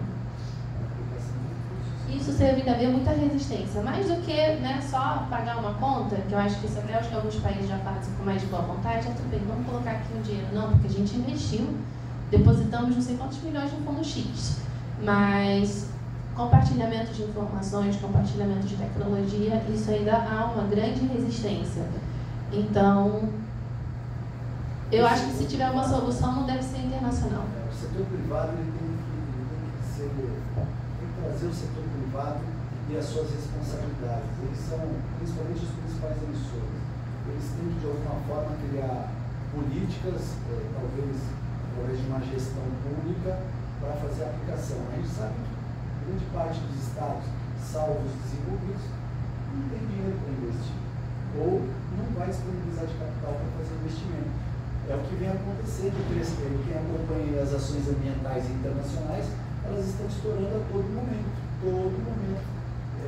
Dentro das suas jurisdições, elas ampliam cada vez mais, porque é a única forma de ter algum tipo de contrapartida.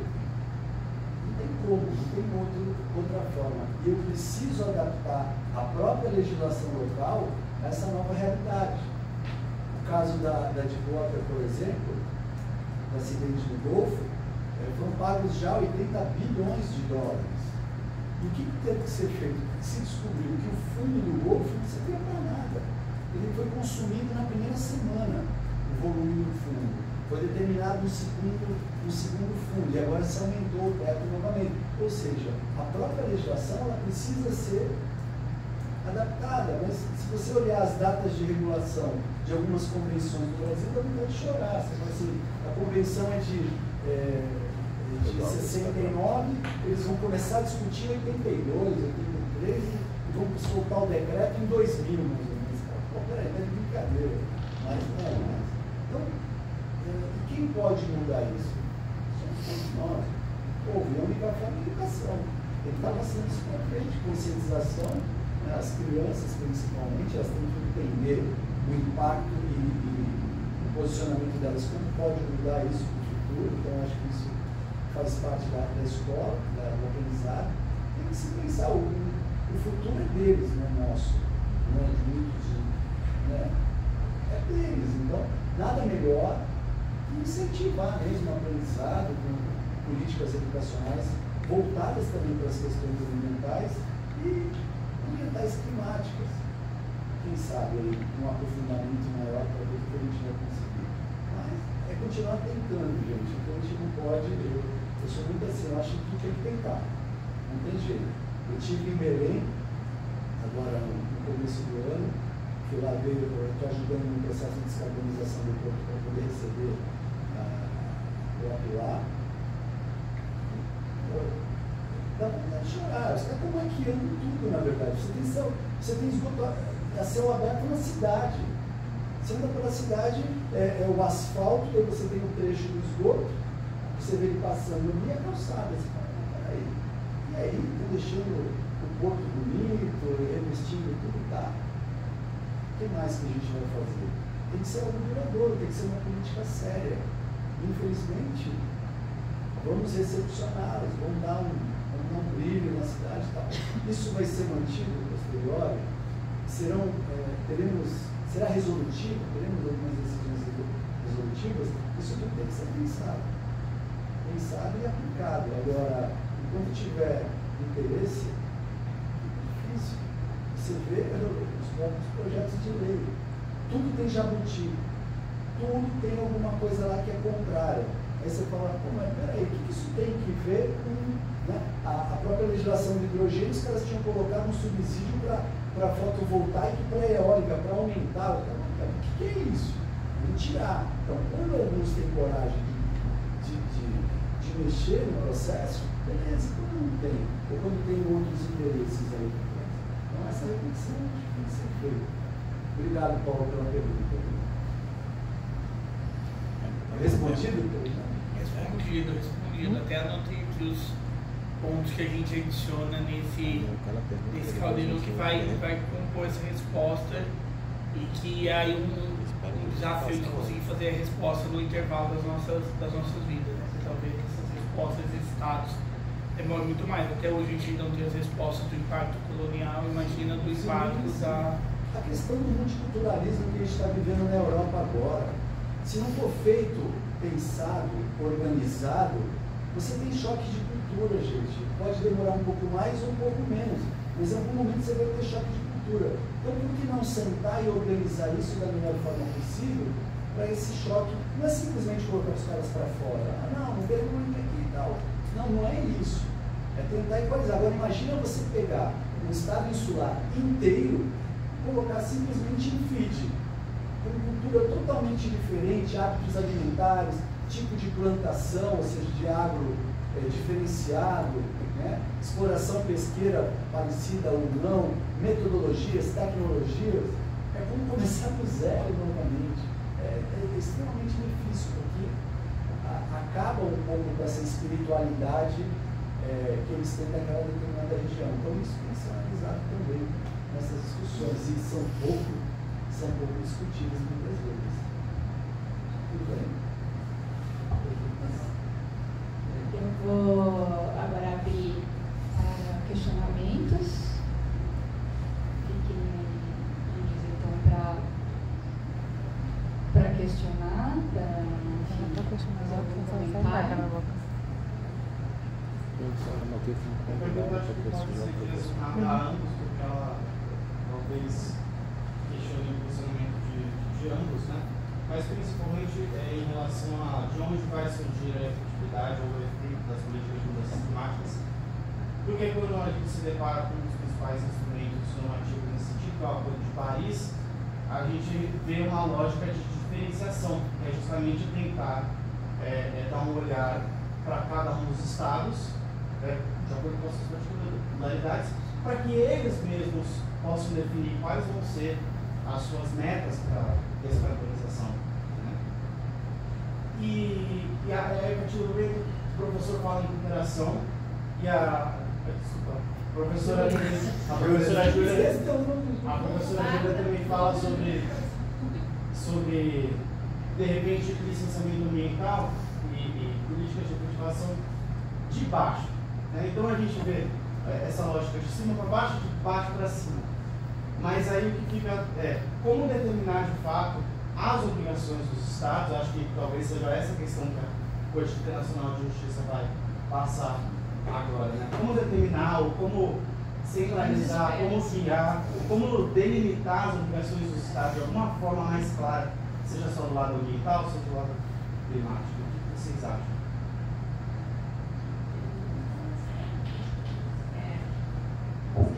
Eu sou a pessoa para responder, porque isso é uma pergunta bem do internacional, né? Mas assim, cobranças sobre o que a gente já tem e não implementa, né? Também expressão internacional sobre, bom, vocês estão aí, vocês têm essa legislação, por que não se aplica?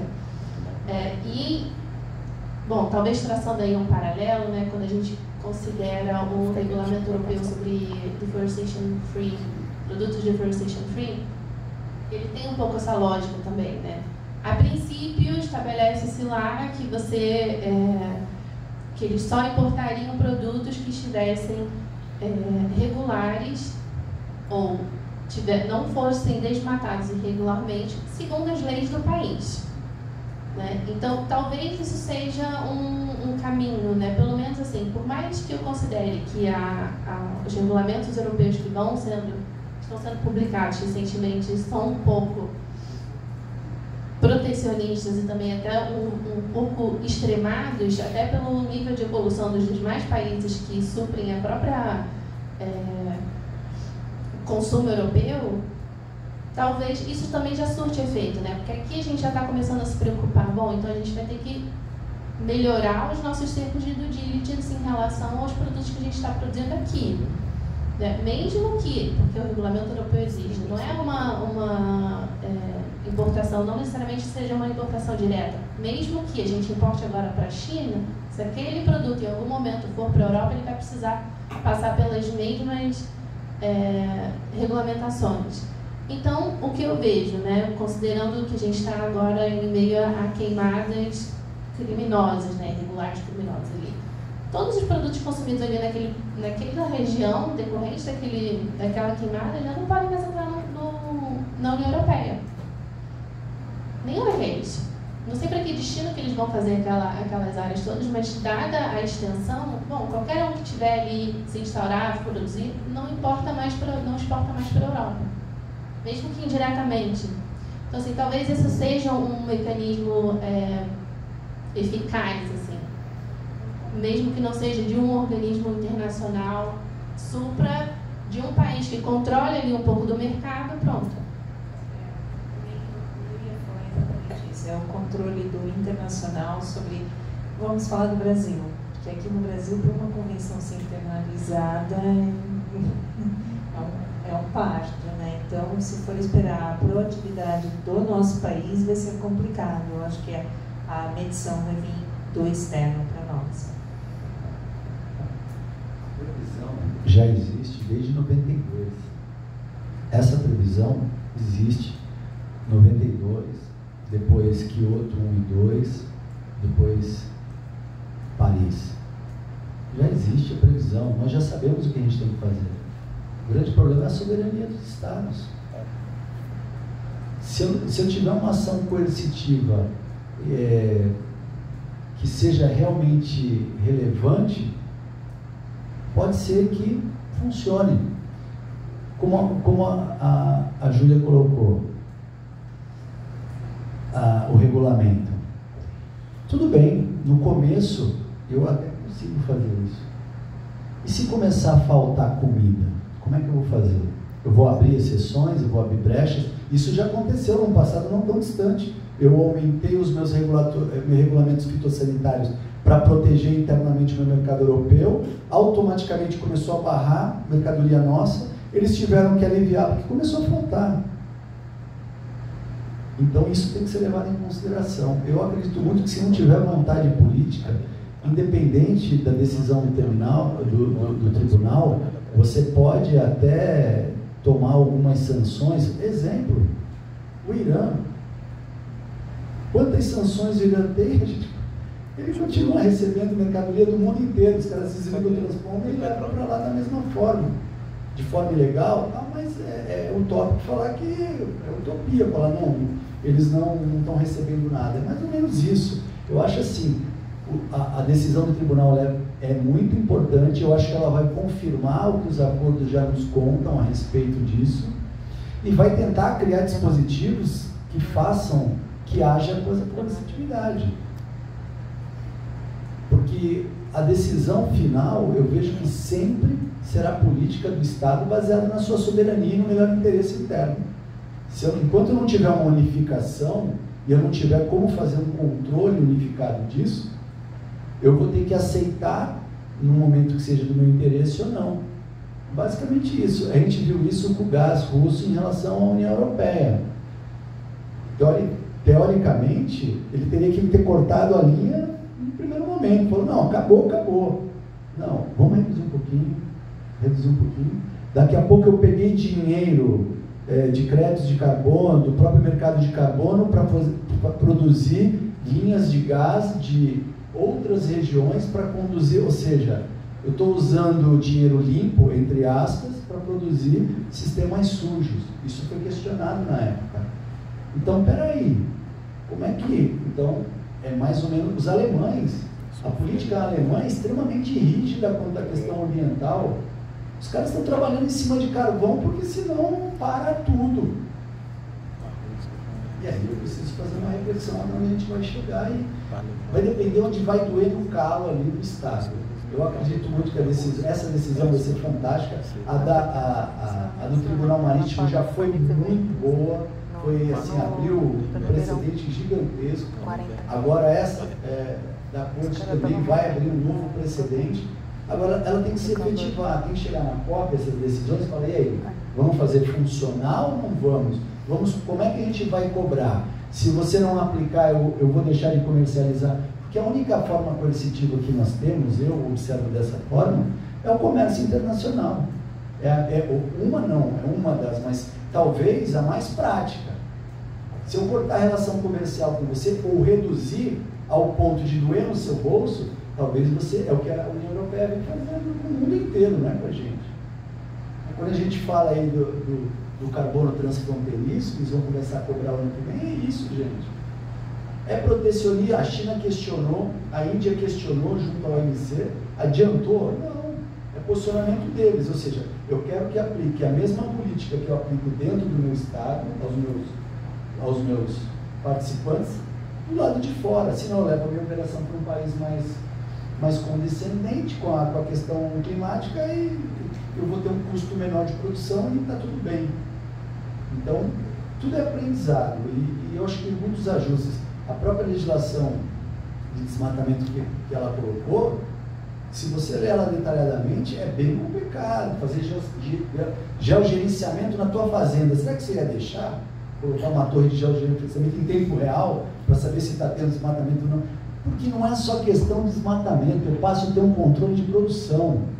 Isso é estratégico dentro do mercado comercial.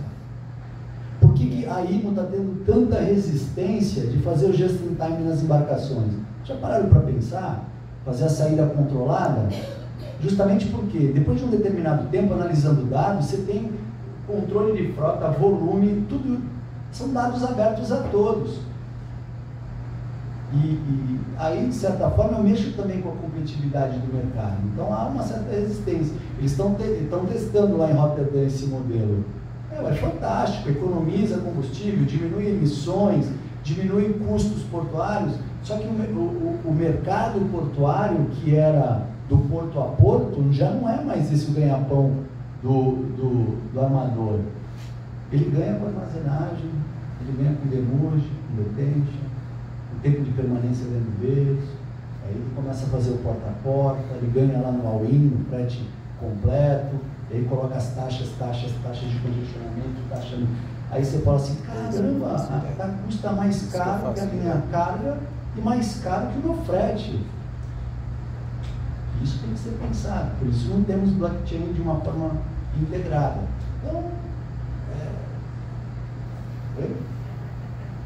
Então, é algo assim bastante complicado. Eu acho que vai se acomodar aos poucos, mas vai demorar muito. Quanto mais tempo eles conseguirem ganhar, assim, em termos gerais, globalmente falando, para fazer essas adaptações. Agora, eu vejo a IMO principalmente como o bastião ali, é o que vai, porque, pelo menos pelo tempo que eu acompanho, tudo que ela determina acontece. Ou você se enquadra ou você vai ser multado. Do enxofre em 2020, navio na costa da Califórnia tomou lá 1 milhão de multa. Sumiu as embarcações que não navegavam com combustível limpo, com baixa emissão ou com scrubber. Sumiu. Ou seja, dá para ter retorno, agora tem que se expor talvez para que isso possa acontecer. Mais algum questionamento, comentário? Perfeito, pessoal. Eu gostaria de agradecer pelas excelentes apresentações e sempre também não vai agregar, porque